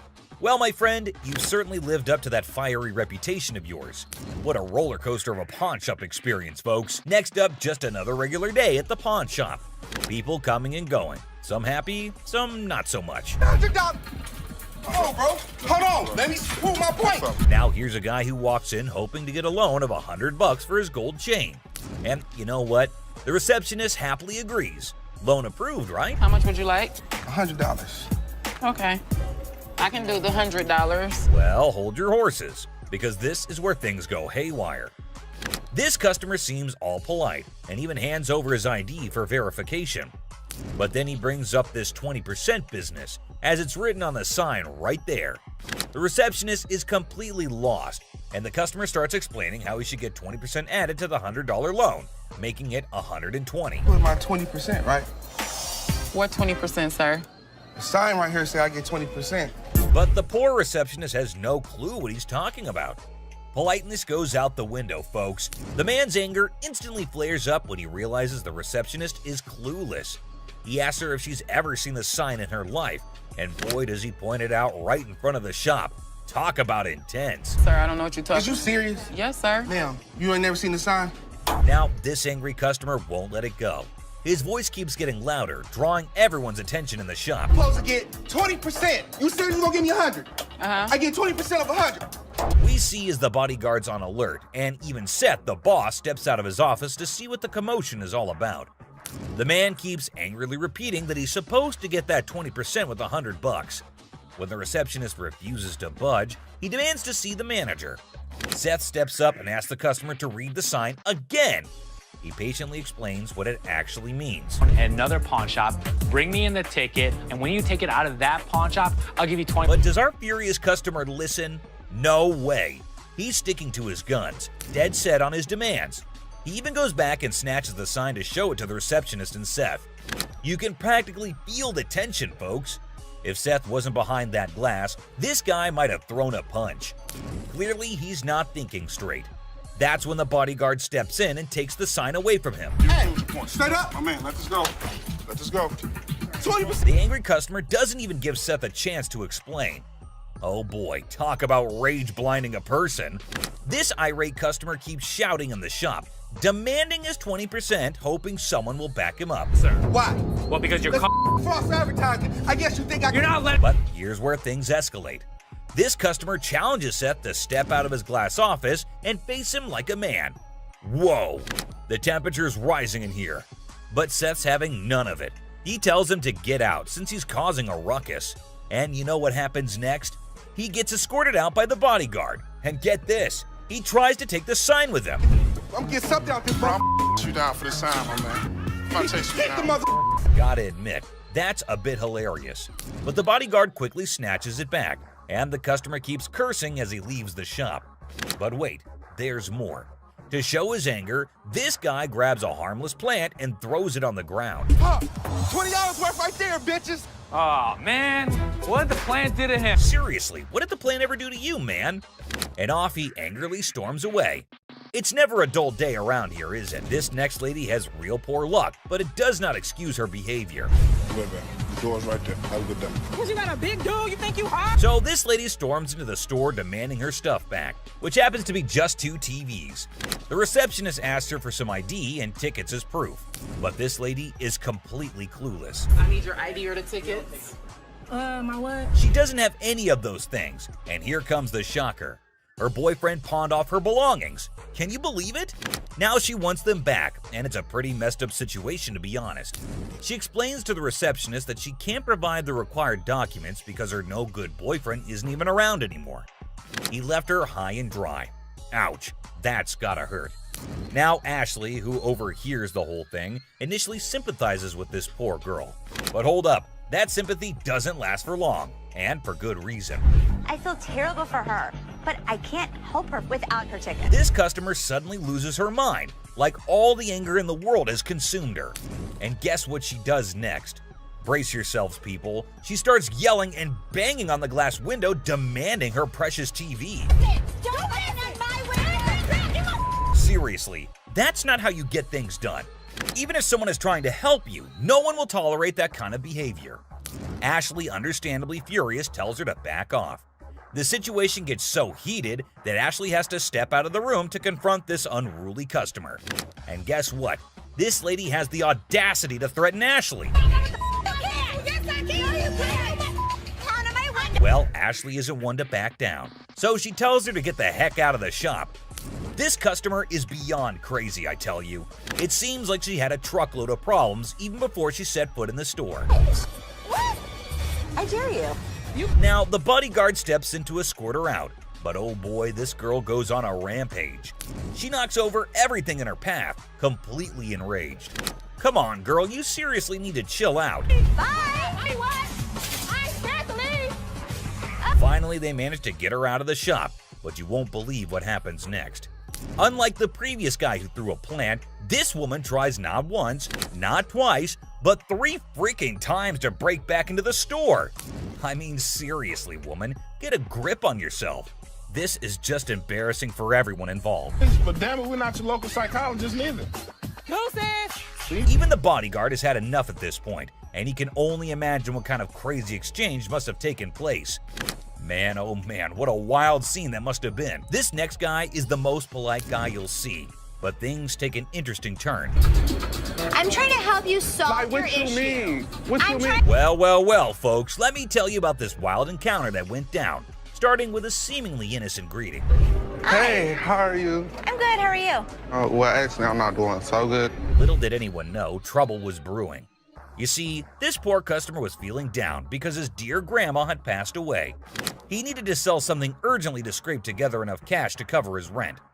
Now that's a tough spot to be in, right? Enter Ashley, a real gem of a person. She genuinely empathized with this guy and offered a helping hand. So the dude decides to sell his late grandma's ring, thinking it's made of real gold and worth a fortune. Ashley, being the responsible gal she is, takes a good look at the ring to verify its authenticity. And guess what? It's not the real deal, folks. It's as fake as a knockoff Rolex. 300. Okay. Do you have anything? Naturally, Ashley breaks the news to the guy and asks if he's got anything else to pawn instead. But this fella, he ain't buying it. He's convinced that Ashley's got it all wrong, and he wasted his precious time chatting with her. Well, hold your horses, buddy. Ashley calmly reassures him that his time wasn't wasted and suggested he could pawn his TV instead. But oh boy, this suggestion hit a nerve. He starts acting all weird and uncooperative, throwing a tantrum. TV. You can pawn your TV. What the I look like? Now, here's where things get intense. Ashley's just trying her darn best to help this guy out, but he's not having it. He demands his ring back and starts searching for someone else to deal with. I'm trying to do whatever I can to help him. This not making no sense. And when Ashley tries to explain that she's simply doing her job to lend a hand, it's like a switch flip inside this guy's head. He goes ballistic, questioning Ashley's every move and acting all erratic. It's honestly a bit scary, folks. Believe it or not, this fella has the audacity to tell Ashley to lower her voice, even though he's the one causing all the ruckus. Talk about pushing boundaries. He even has the nerve to put his hand on her face trying to belittle her. And get this, he's not even listening. Lower your voice. Lower your voice. Lower your voice. Lower your voice. He's busy with his threats, making Ashley's job even harder. But our girl Ashley, bless her heart, stands her ground like a champ. But wait for it, folks. Here comes the jaw-dropping twist. Out of nowhere, a hero emerges. Lower your voice. Lower your Don't voice. put your finger in You got me. Bam! This mysterious stranger slams our angry customer to the ground, WWE style. Can you believe it? And that's not all, folks. This hero then grabs the unruly fella and drags him out of the place. Because guess what? The dude still won't quit. On the ground. On the ground. On the ground, mother. He keeps up with his nonsense, making threats and vowing to return for more. Seriously, what on earth did Ashley ever do to deserve this kind of treatment? It's downright mind-boggling, folks. Well, the last person on this list is no less than any other irrational person than earlier. If the item was worth the money, I would give her money, but he was a loudmouth. It's just another ordinary day at the shop when this woman walks in, hoping to make some quick cash by selling her jewelry. Pretty common scenario, right? How you doing? I'm good. Trying to find this here. Well, here's the twist. It's also quite common for people to claim that their jewelry is real, when in fact, it's not.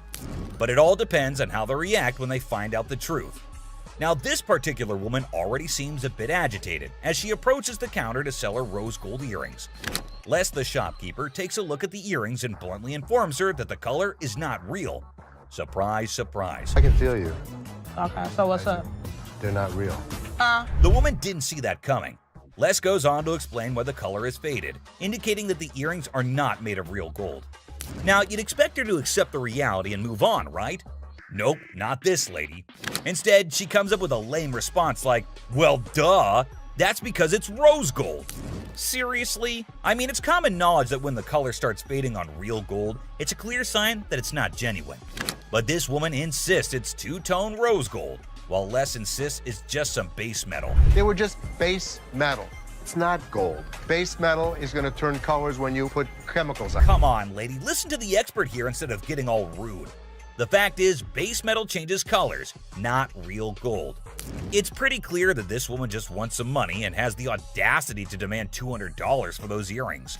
And as if being rude wasn't enough, she starts hurling abuse at poor Les. That real rose gold earrings, man, I need $200 right now. What the is the... Talk about being confused and disrespected. I can't blame Les for not taking that kind of nonsense. So the bodyguard steps in to escort the woman out of the shop. But guess what? She keeps insisting that she wants her money and even asks the bodyguard to check the earrings again. Seriously, lady, drop it already. Here's the funny part, and you'll never guess what Les did next. Yeah. You want me to wrap these up? Yes, he did that. I mean, why bother with someone who refuses to listen, right? Eventually, the woman is escorted out by Les and the bodyguard, but she doesn't give up that easily. She actually tries to break into the shop not once, not twice, but 3 times. I can't help but feel secondhand embarrassment for her. It's like witnessing pure insanity. He's out. In conclusion, this woman's behavior was out of line. Instead of accepting the truth and moving on, she chose to be rude, abusive, and persistent. It's a good thing Les and the bodyguard stood their ground and didn't let her disrupt the shop. Let's hope she learns a lesson from this and thinks twice before causing such a scene in the future. My dad truly believed that this glass could be something. Space for years. And you never know what surprises will walk through that door. Today we've got Seth bringing in something that's blowing everyone's mind, and boy is he in for a shock.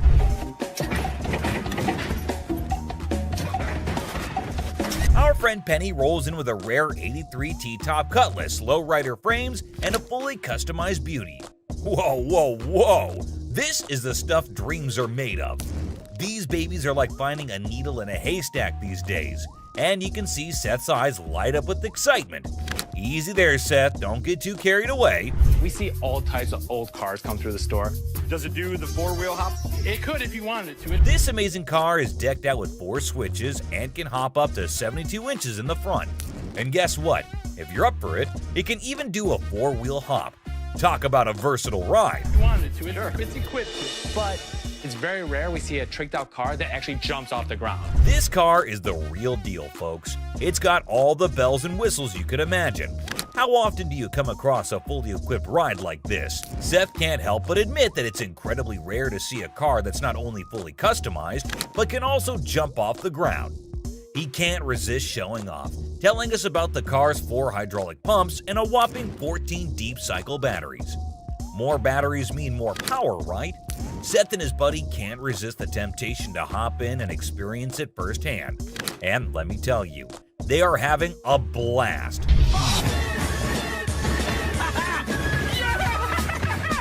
Now, Seth really wants this car, but he wants it at the right price. Penny, on the other hand, is hoping to fetch $12,000 for it. Will Seth bite the bullet and make the deal? Well, here's the twist. How about $4,000? Seth is only willing to dish out $4,000 for it. Whoa, talk about a huge drop. You can see the disappointment on Penny's face. He explains that he spent $4,000 just on the paint job alone. After some negotiation, Penny agrees to settle for $10,000. But Seth tries to push it further, offering $7,000. You know he wants it.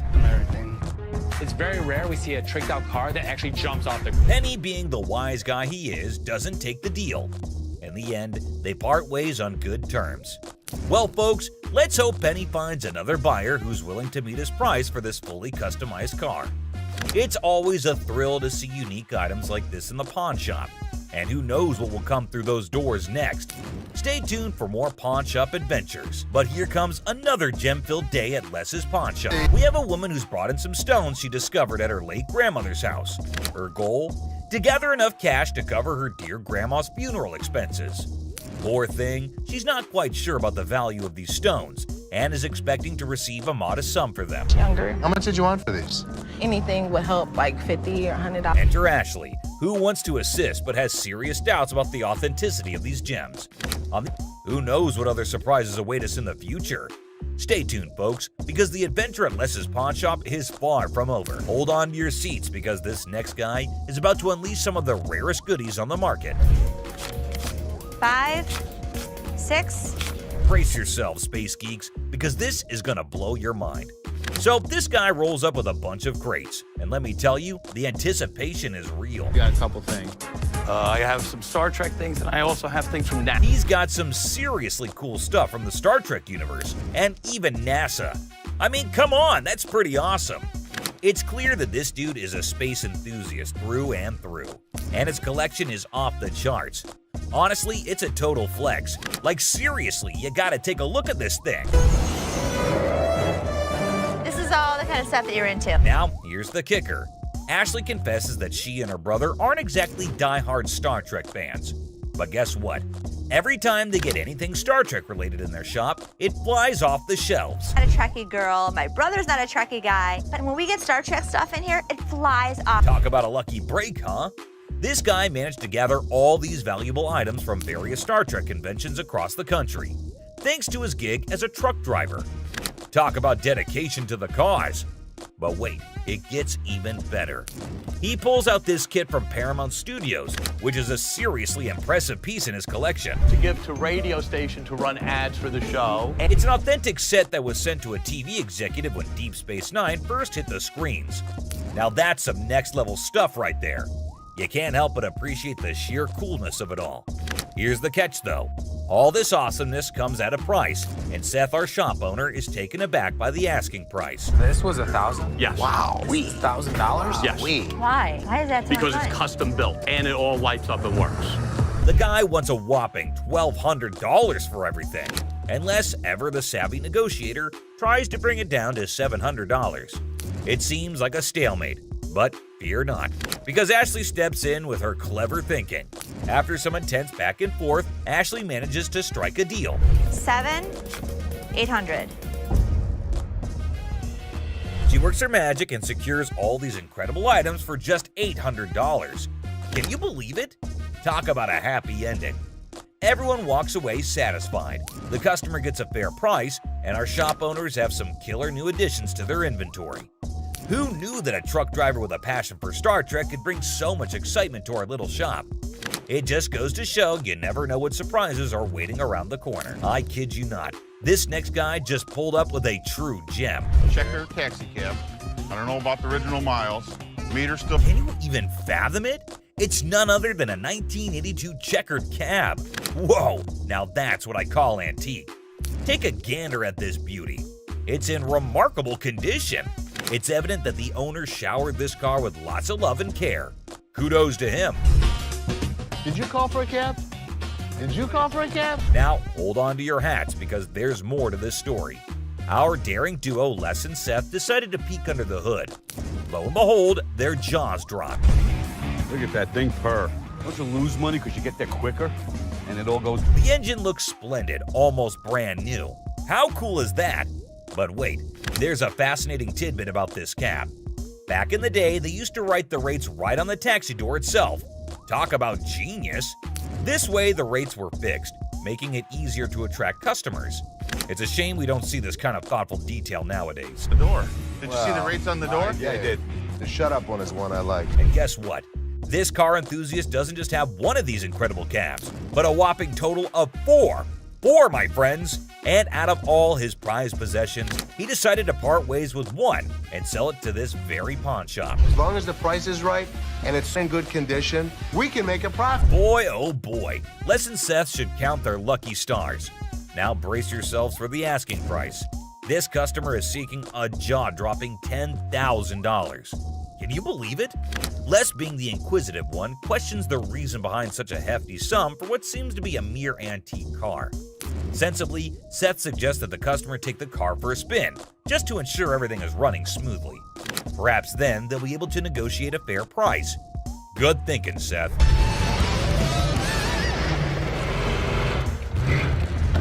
Les, ever the insightful one, recognizes that this is not just any ordinary car. It's a masterpiece, a truly unique item. Plus, considering its excellent condition, they can actually turn a profit from it. However, much to their disappointment, the customer refuses to budge below $8,500. Sadly, no deal can be made today. Nonetheless, Les wishes him luck, and we join him in hoping that the right buyer comes along for this exceptional ride. Fingers crossed, this next guy brought in something, and you won't believe what it is. You want $950? This guy walked in all eager to sell something big, and boy did he deliver. When he unveiled the item, everyone's jaws hit the floor. Well, I hear you guys buy silver. We do. That's a Silver Surfer. I'm talking about a life-size Silver Surfer from the Fantastic Four. Can you believe it? This thing is massive and made entirely of silver. It's a sight